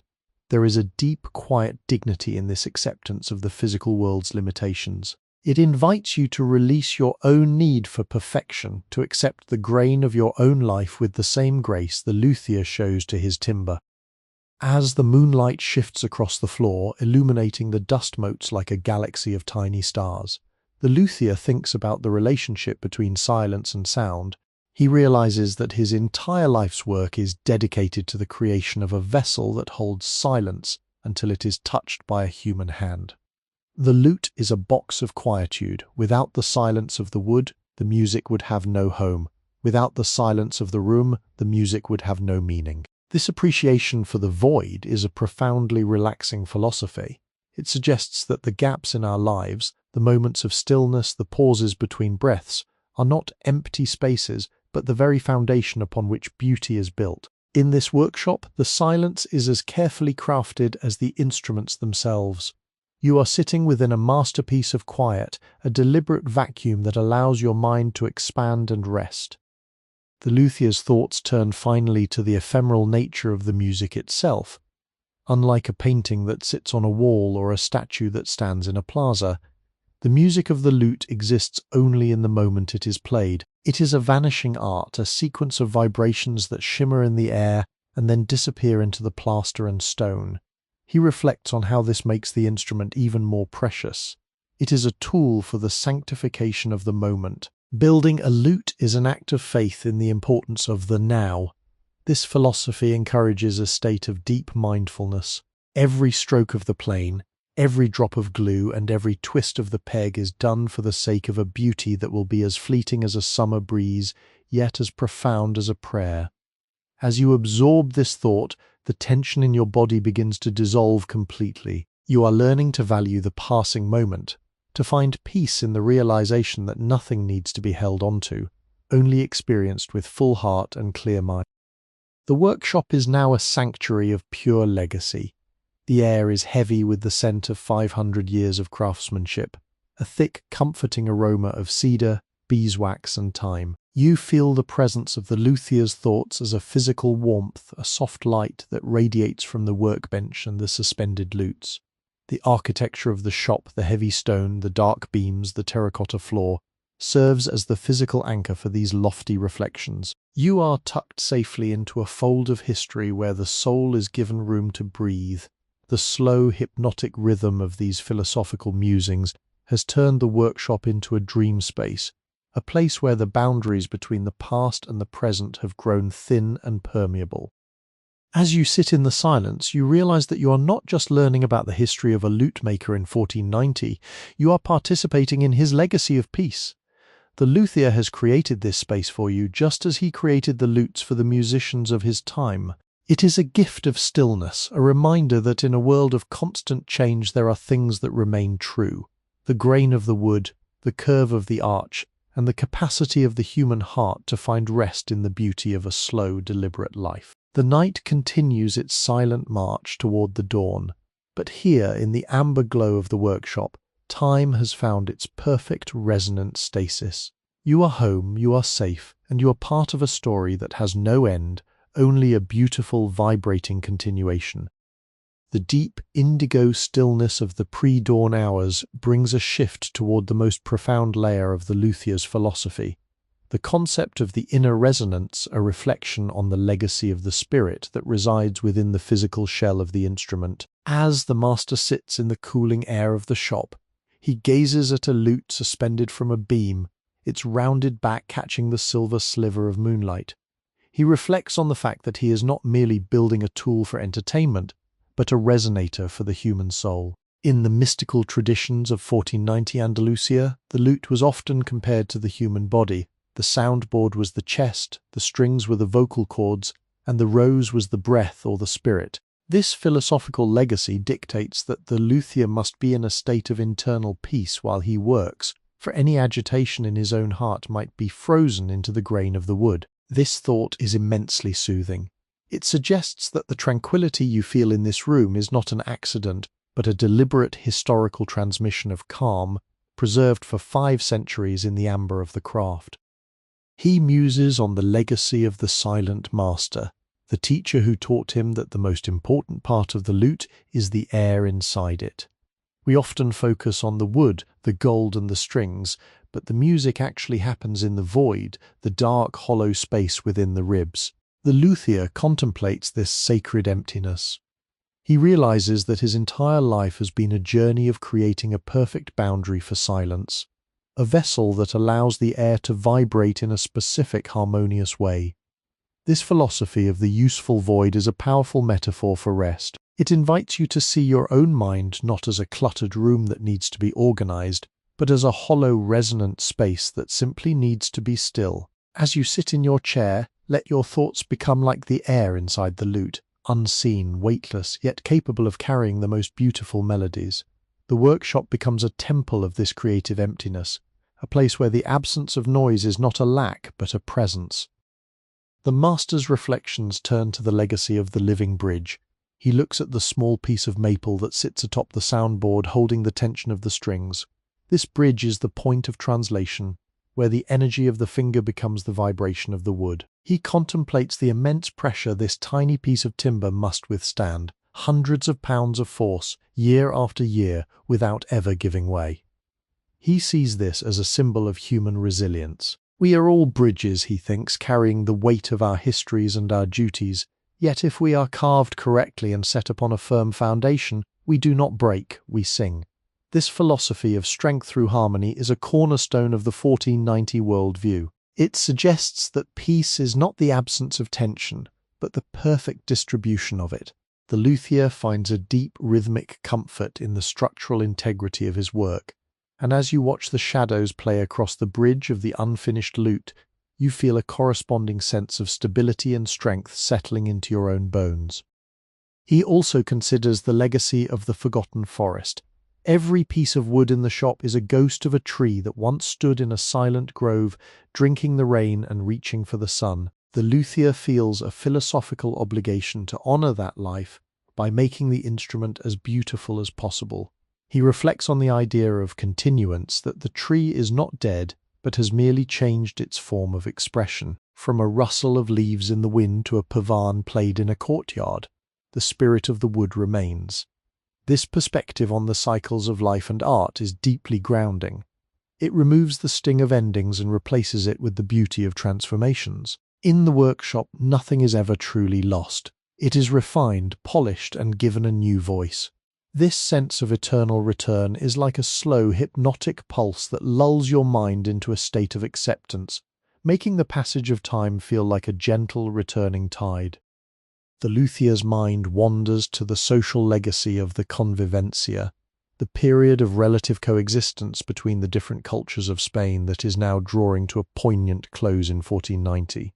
He sees his lute as a physical manifestation of this shared history. The shape of the body is Persian, the carving of the rose is Moorish, the bridge design is European, the instrument is a conversation between civilizations, a harmonious union of disparate parts. He reflects on how music is the only language that requires no translation, the only force that can bridge the gaps between hearts.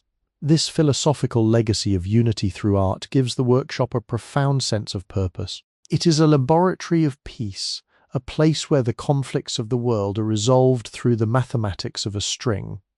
As you breathe in the scent of the diverse timbers, ebony, spruce, walnut, you are breathing in the fragrance of a world that found its common ground in the pursuit of beauty. The visual habit of the night, the watching of the single dying candle, leads the luthier to think about the legacy of the small light.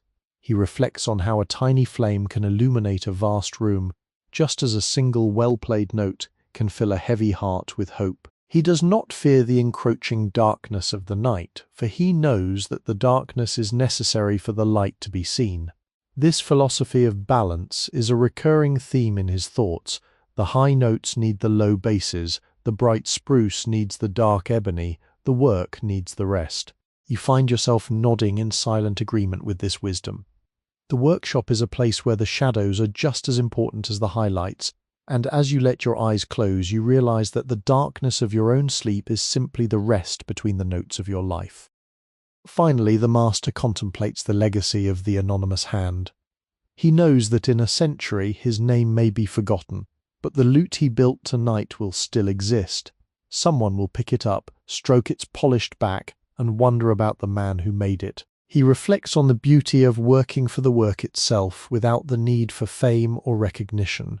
This selfless philosophy is the ultimate source of his tranquility. It removes the ego from the equation, leaving only the pure rhythmic act of creation. This is the hypnotic center of the luthier's life, the place where the self dissolves into the task. For you, the observer, this is the most relaxing thought of all. You're invited to let go of your own identity, your own worries, and your own name, and simply become a part of the workshop's eternal silent pulse.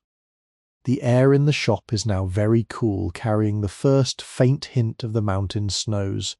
The luthier rises from his stool, his movements slow and deliberate, a testament to a body that has found its perfect rhythm. He looks around his sanctuary one last time, his gaze lingering on the tools, the wood, and the sleeping instruments. He feels a profound sense of legacy achieved, not in the sense of a finished task, but in the sense of a life lived in accordance with the laws of harmony. The workshop is a vessel of this peace, a historical anchor that holds firm against the currents of time. You, tucked into your chair, are the beneficiary of this legacy.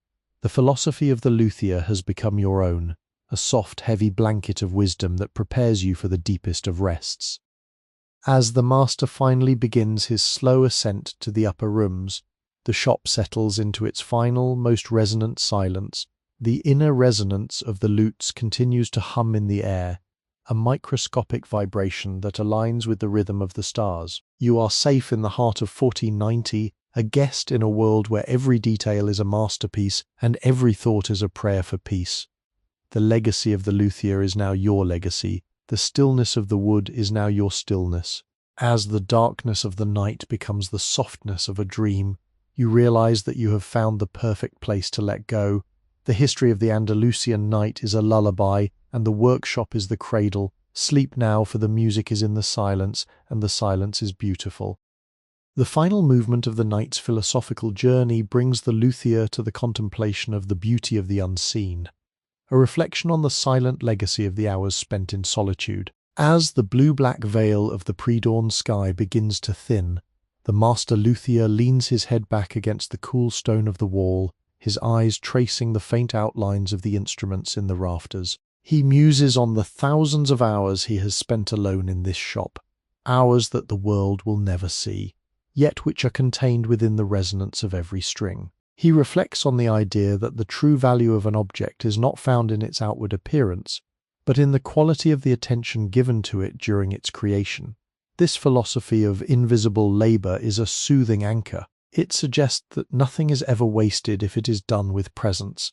Every minute spent sanding a hidden brace or polishing an internal join is a deposit into a bank of universal beauty. This realization allows you to let go of the modern pressure to produce and show, inviting you instead to find peace in the quiet, private integrity of your own life. He contemplates the legacy of the resonance of silence. He has noticed that over 20 years the workshop has become easier to work in. He believes the very walls have learned the frequencies of the lute, that the stone and plaster have been conditioned by the music played within them. This is a profound philosophical thought that our environments record our peace. He reflects on how a room that has hosted decades of patient, loving labor feels different from one that has seen only haste and frustration. The workshop is a seasoned space, its atmosphere enriched by the millions of breaths taken in focused concentration. This thought wraps around you like a heavy velvet curtain.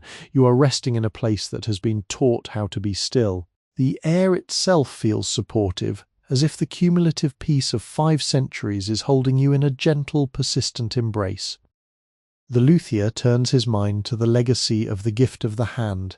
He looks at his own palms, mapped with the lines of his history, the faint white scars of a slipped chisel, the deep calluses from the pressure of the plane, the stained pores from years of handling walnut husks. He reflects on how the hand is the most direct extension of the soul.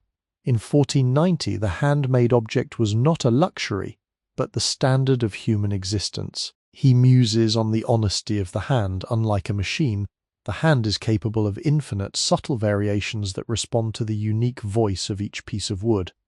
This philosophy of manual truth is a reminder of the importance of the human touch in a world that often feels cold and mechanical. It encourages a state of deep physical gratitude.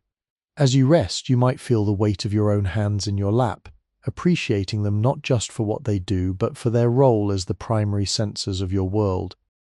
Unique philosophical nuance of the late night is the luthier's reflection on the harmony of the smallest part. He thinks about the tail gut, the small loop of material that holds the entire tension of the strings at the bottom of the lute. It is a humble, hidden piece of equipment, yet if it fails, the entire instrument collapses. He sees this as a metaphor for the social fabric of Granada. It is not just the kings and the generals who hold the world together, but the bakers, the water carriers, and the lute makers. This legacy of essential humility is deeply relaxing. It removes the burden of greatness and replaces it with the dignity of being a small necessary part of a beautiful whole. You do not need to be the melody. It is enough to be the string or even the peg that holds it. This perspective dissolves the last remnants of social anxiety, leaving you anchored in the simple, honest reality of being a part of the workshop's life. As he watches the last embers of the brazier fade to a soft ashen grey, the luthier reflects on the legacy of the evanescence of sound. He contemplates the fact that the music his lutes produce is a form of architecture made of air. It exists, it fills a room, it moves a heart, and then it is gone. He finds a strange, beautiful peace in this transience. It reminds him that we are all music made of flesh, vibrating for a brief, glorious time before returning to the silence of the earth. This philosophy of beautiful impermanence is the ultimate cure for the fear of loss. If the music is beautiful precisely because it ends, then perhaps the same is true of all things. The luthier's workshop is a place where the ending of a day is not a death, but a completion of a phrase, a necessary pause before the next movement begins. This thought lulls you into a state of profound acceptance as the rhythmic cycle of the night draws toward its close. He also muses on the legacy of the shared breath. In the quiet, he can hear the slow, rhythmic breathing of the apprentice sleeping in the small room above the stairs. He reflects on how we all breathe the same air, the luthier, the wood, the birds in the patio, and even the ghosts of the past. This interconnectedness is a physical reality in the workshop. The oxygen that the orange tree produces in the courtyard is the same air that carries the sound of the lute through the shop. This philosophy of atmospheric unity makes you feel part of a vast breathing organism. You are not alone in your chair. You are part of the workshop's respiration. Every breath you draw is synchronized with the slow, ancient pulse of the stone and timber. This sense of belonging is the most powerful sedative, a feeling of total safety within the collective life of the house. The luthier's final philosophical reflection is on the master of the morning. He knows that when he wakes, the light will be different, his hands will be rested, and the wood will have settled even further into its new shape.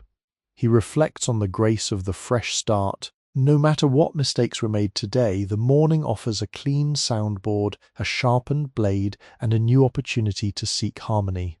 This legacy of perpetual beginning gives the workshop an energy of eternal youth. Despite its ancient appearance, it is a place of constant renewal. For you, this means that the sleep you are entering is not just a rest, but a transformation. You are being revoiced by the silence of the night, prepared to wake as a more resonant, harmonious version of yourself. The atmosphere of the shop is now one of suspended legacy. The philosophical musings of the master have populated the shadows with wisdom and light. The scent of the wood, now cold and crisp, mingles with the lingering sweetness of the beeswax and the earthy smell of the cooling stone. You feel the weight of 1490 as a comforting presence, a historical anchor that prevents your mind from drifting into the anxieties of the future. The architecture of the shop, the arches, the beams, the floor, is a physical manifesto of these beliefs. Everything is in its place, everything has a purpose, and everything is at peace. As the luthier finally stands and stretches, his joints making a soft, rhythmic pop, he looks at the workshop one last time with an expression of profound contentment. He has done his duty to the wood, the tradition, and the soul. The legacy is secure. He moves toward the stairs, his footsteps a slow, heavy thump-thump on the wood. The sound is not a departure, but a transition. He is leaving the shop to the care of the silence and the moonlight. You, in your chair, are now the sole guardian of this piece. The luthier's philosophy has been handed to you like a finished lute, tuned and ready to sing. As you let your chin sink toward your chest, the history of the Andalusian night becomes your dream, a long, slow, and beautiful melody that carries you into the deepest reaches of sleep. You are safe, you are whole, and you are resting in the heart of a masterpiece that time cannot touch. The final hour of the night brings the luthier to the threshold of the legacy of the final Polish, a philosophical reflection on the concept of completion and the beautiful surrender to the passage of time. As the first microscopic hint of lavender light touches the high clerestory window, the master looks at the lute resting on the velvet stand. its body now fully varnished and strung. He reflects on the fact that an instrument is never truly finished by the maker. It is merely handed over to the stream of history. This philosophy of the open end is a source of immense tranquility. It acknowledges that we are all works in progress, and that there is a profound dignity in doing our part to the best of our ability before letting go. The luthier muses on the future of this specific piece of maple and spruce. He knows that as the wood continues to age and dry over the next 300 years, its cellular structure will change, becoming more brittle, more resonant, and more responsive to the player's touch. He is building for a peak of perfection that he will never hear with his own ears. This selfless dedication to a future beauty is the ultimate legacy of the 1490 artisan, a reminder that our greatest contributions often bloom long after we have left the garden. He contemplates the legacy of the ancestral voice. In the quiet of the pre-dawn, he thinks of his own master, an old man from Cordoba who used to say that a luthier does not create a voice, he simply removes the silence that prevents the wood from speaking. This perspective shifts the burden of creation away from the ego and onto the natural world. It is a philosophy of discovery rather than invention. As you sit in the workshop, you can apply this to your own rest. You are not trying to achieve sleep. You are simply removing the noise and tension that prevent your natural state of peace from emerging. The luthier finds a rhythmic comfort in this thought, a steady pulse of realization that the universe is already harmonious, and our only job is to align ourselves with its frequency. The workshop, with its mathematical proportions and its organic materials, is a physical laboratory for this alignment. You feel the tuning of the room in your own chest, a sympathetic vibration that slows your breathing and stills your heart. The master's reflections turn to the legacy of the tactile memory. He looks at the rose he carved earlier, the intricate lace-like sound hole that is the hallmark of his style. He realizes that even if he were to go blind tomorrow, his fingers would still know how to navigate those curves. The memory is in the muscle, in the bone, and in the skin. This philosophy of embodied wisdom is a testament to the power of repetition and devotion. It suggests that the things we do with love become a permanent part of our being. The luthier reflects on how the rhythm of the shop, the sawing, the planing, the polishing, has shaped his soul just as surely as it has shaped the wood. He is at peace with his tired limbs because they are the vessels of this high knowledge. This sense of well-earned weariness is a deeply relaxing concept.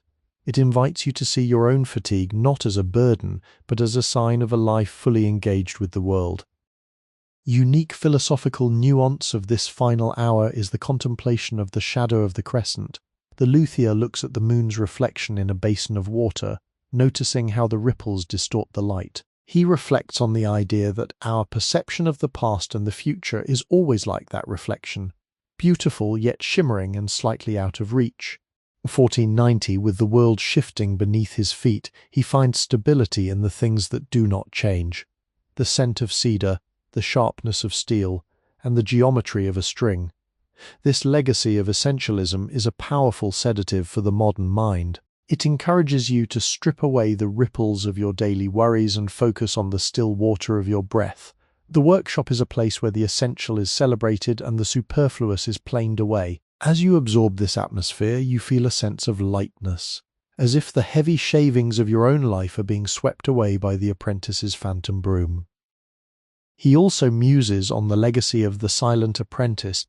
He looks at the boy's workstation and thinks about the thousands of small, repetitive tasks the child has performed, the sweeping, the cleaning, the sorting. He reflects on the idea that greatness is built upon a foundation of humble service. This philosophy of the small step is a recurring theme in the 1490 mindset. Nothing is too insignificant to be done with care. He believes that the way the apprentice sweeps the floor affects the way he will one day carve a rose. This interconnectedness of all actions is a profoundly grounding thought. It suggests that your current act of resting is just as important as your most productive day. Sleep is the humble service that allows the great work of your life to continue. By honoring this rest, you are honoring the tradition of the workshop. As the light in the shop transitions from the silver of the moon to the first ghostly grey of the dawn, the luthier reflects on the legacy of the threshold. He looks at the doorway that leads to the street and realizes that he is a bridge between the private sanctuary of the craft and the public world of the city. He takes pride in the fact that the beauty created in this quiet room will eventually go out and touch the lives of people he will never meet. This philosophy of quiet influence is a beautiful note to end the night on. It suggests that our peace, our integrity, and our love of beauty have a ripple effect that extends far beyond our immediate surroundings. You, resting in this chair, are a part of that ripple. The piece you find here in 1490, Granada, is something you will carry back with you to your own time, a silent, resonant legacy of the Andalusian night. The master's final thought before he leaves the bench is on the music of the unplayed. He looks at the rows of lutes, some finished, some half-formed, and realizes that the shop is currently filled with 1,000,000 possible melodies, all held in a state of silent potential. This is the pregnant silence of the workshop, a quietude that is rich, fertile, and full of hope. He reflects on the idea that the silence of the night is not the absence of sound, but the presence of all sounds yet to be born. This philosophy is the ultimate lullaby. It invites you to see your own sleep as a time of gathering potential, a fertile darkness where your dreams are the unplayed melodies of your soul. The workshop is a safe, warm cradle for this potential. Everything is prepared, everything is tuned, and everything is waiting. The atmosphere of the shop is now at its most ethereal. The scents of resin and wood have become cool and crisp, and the shadows have softened into a uniform, protective haze. You feel the luthier's presence not as a person, but as a quality of space, a lingering sense of care, precision, and peace. The architecture of the shop, the heavy stone walls, the dark beams, the terracotta floor, is a physical echo of the philosophies we have explored. It is a world where the seen and the unseen are in perfect balance, where the labour of the day and the rest of the night are one and the same. You are tucked safely into this historical cocoon, your mind drifting on the slow rhythmic current of 500 years of craftsmanship. As the luthier finally turns away from the bench and begins his slow, weary climb to his bed, he leaves you with a final, silent gift.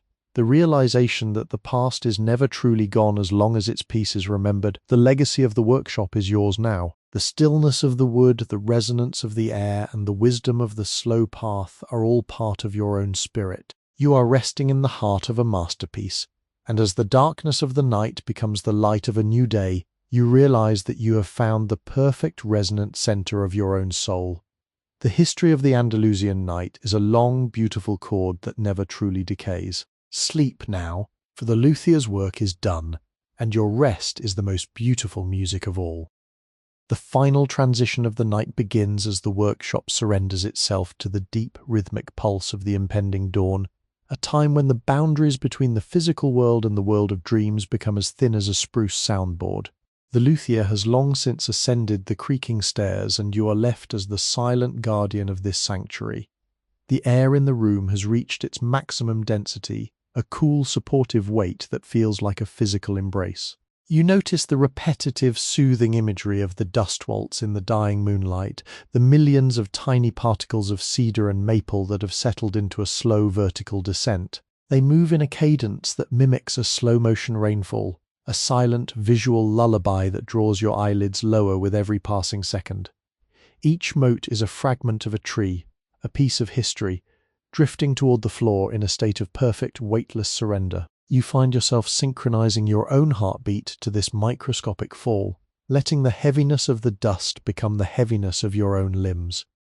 In the profound stillness, the workshop begins to breathe with a repetitive crystalline sound, the slow contraction of the wooden instruments as the temperature reaches its lowest point. It is a rhythmic crick-tick, a percussive whisper that sounds like the gentle tapping of a finger against a silk-wrapped string.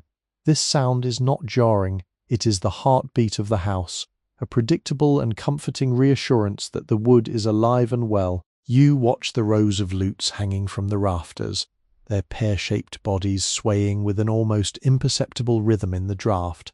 They look like a grove of dark, silent fruit, ripening in the shadows of 1490. The repetition of their curves, the vault of the backs, the arc of the necks creates a visual rhythm that is deeply hypnotic. Your eyes trace these lines over and over, from the bridge to the nut, from the nut to the bridge, until the shapes begin to blur into a single flowing wave of golden brown tranquility. The scent of the shop has now settled into a deep foundational chord of ancient permanence. It is no longer a collection of individual smells, but a single thick aroma of aged resin and cold stone. This scent is repetitive in its consistency, a reliable anchor that tells your subconscious you are safe, protected, and far removed from the frantic pace of the outside world. You imagine the scent as a soft grey mist that fills the room, obscuring the edges of the furniture and softening the sharp lines of the tools. In this mist, the workbench becomes an altar of rest, and the piles of shavings on the floor become soft, fragrant clouds. You are drifting on this scent, letting it carry you deeper into the heart of the Andalusian night. The repetition of your own slow breaths, in and out, is the only clock that matters now, a rhythmic cycle that matches the slow cooling of the hearth embers. The shadows in the corners of the room have expanded, performing a repetitive dance of expansion and contraction as the moonlight shifts.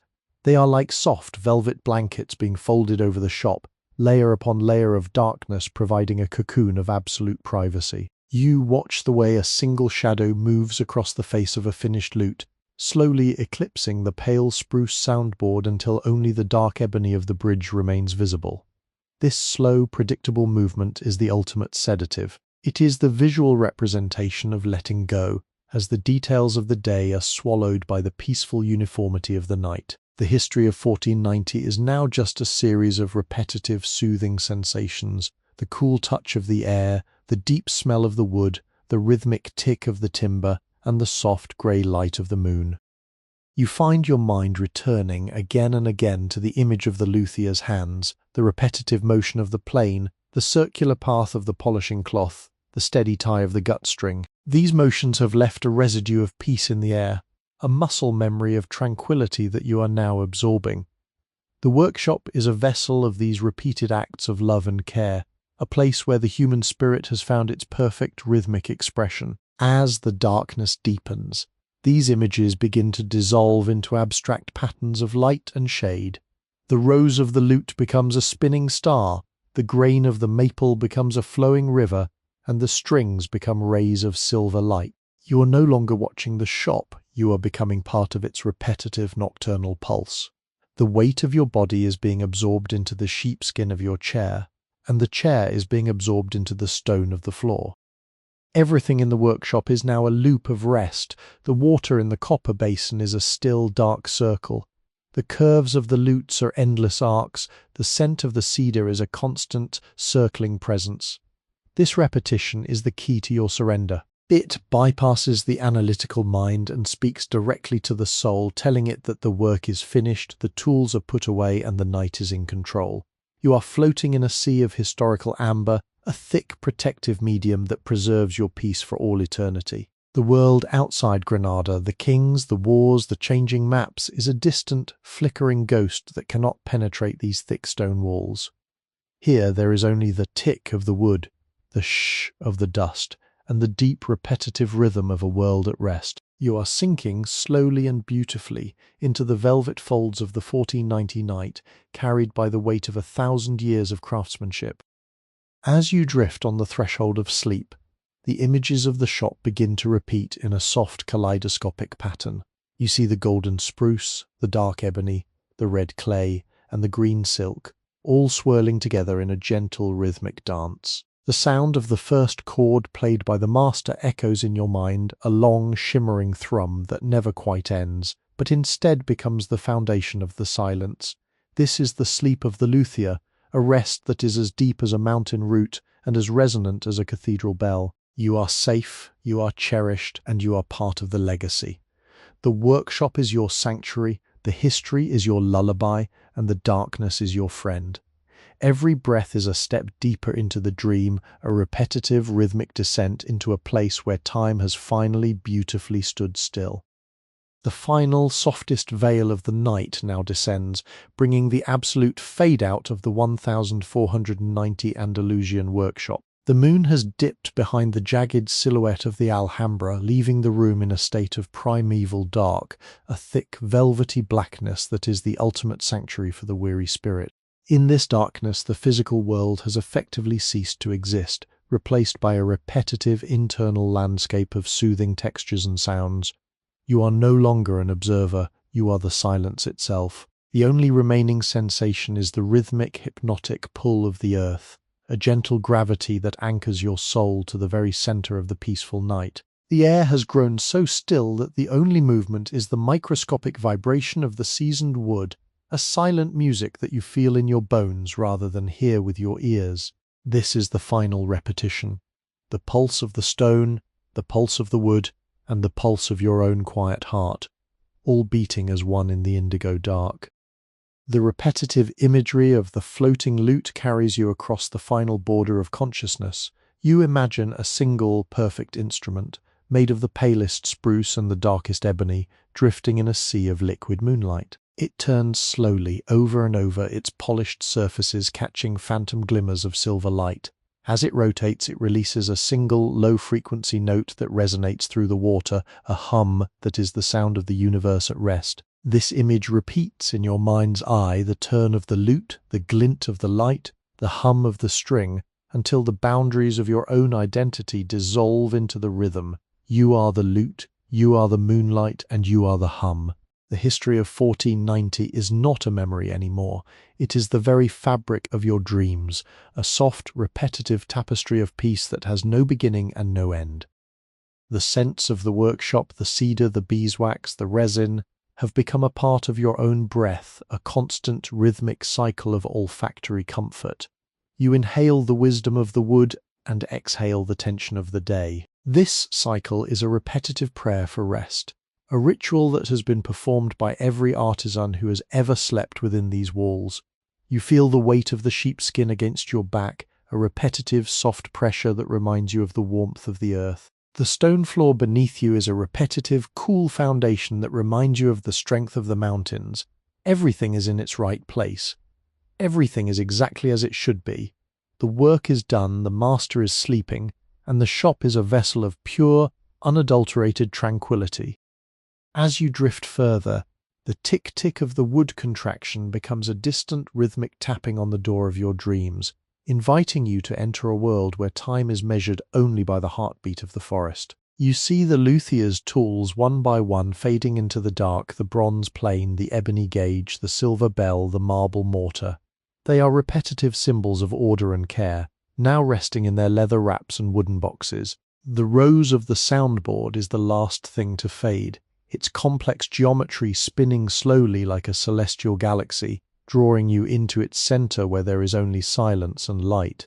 This is the master's peace, a state of being where the self is forgotten and only the beauty remains. You are falling slowly and rhythmically into this center wrapped in the protective amber of the 15th century night. The repetition of the word safe becomes a rhythmic pulse in your mind. Safe in the stone, safe in the wood, safe in the night, safe in the history. Each word is a soft, heavy stone dropped into the deep well of your consciousness, creating ripples of relaxation that spread through your entire being. The workshop is a cocoon, a fortress of quietude that will remain unchanged until the sun crests the Sierra Nevada. But for now, the sun is 1,000,000 miles away, and the only reality is the repetitive, soothing dark. You are resting in the heart of the craft, in the soul of the tree, and in the peace of the artisan. The Andalusian night has completed its work. The lute is strung, the varnish is dry, and the story is told. The final repetitive image is that of the silver string, a single gossamer thread of silk and gut that stretches from your heart to the heart of the workshop. It vibrates with a low, steady frequency, a lullaby of the spheres that carries you over the final threshold. You are moving with the rhythm of the Darro River, a slow, repetitive flow that carries you toward the ocean of deep sleep. There is no more thought, only the thrum of the string, the tick of the wood, and the deep, fragrant dark. You are safe, you are at peace, you are home in 1490. The history for sleep is complete and the dream is beginning. Every breath is a melody, every heartbeat is a rhythm, and every moment is a gift of perfect historical rest. Sleep now. Sleep in the amber. Sleep in the wood. Sleep. Welcome to Sleepy History with Wesley, your personal sanctuary of ancient tales. Here, we blend authentic historical events with gentle AI technology to recreate immersive, soothing journeys through time. This channel is crafted specifically for relaxation and sleep support. TAND is not a substitute for professional medical advice. For your safety, please do not listen while driving or operating machinery. Now, close your eyes and let history carry you into a peaceful sleep.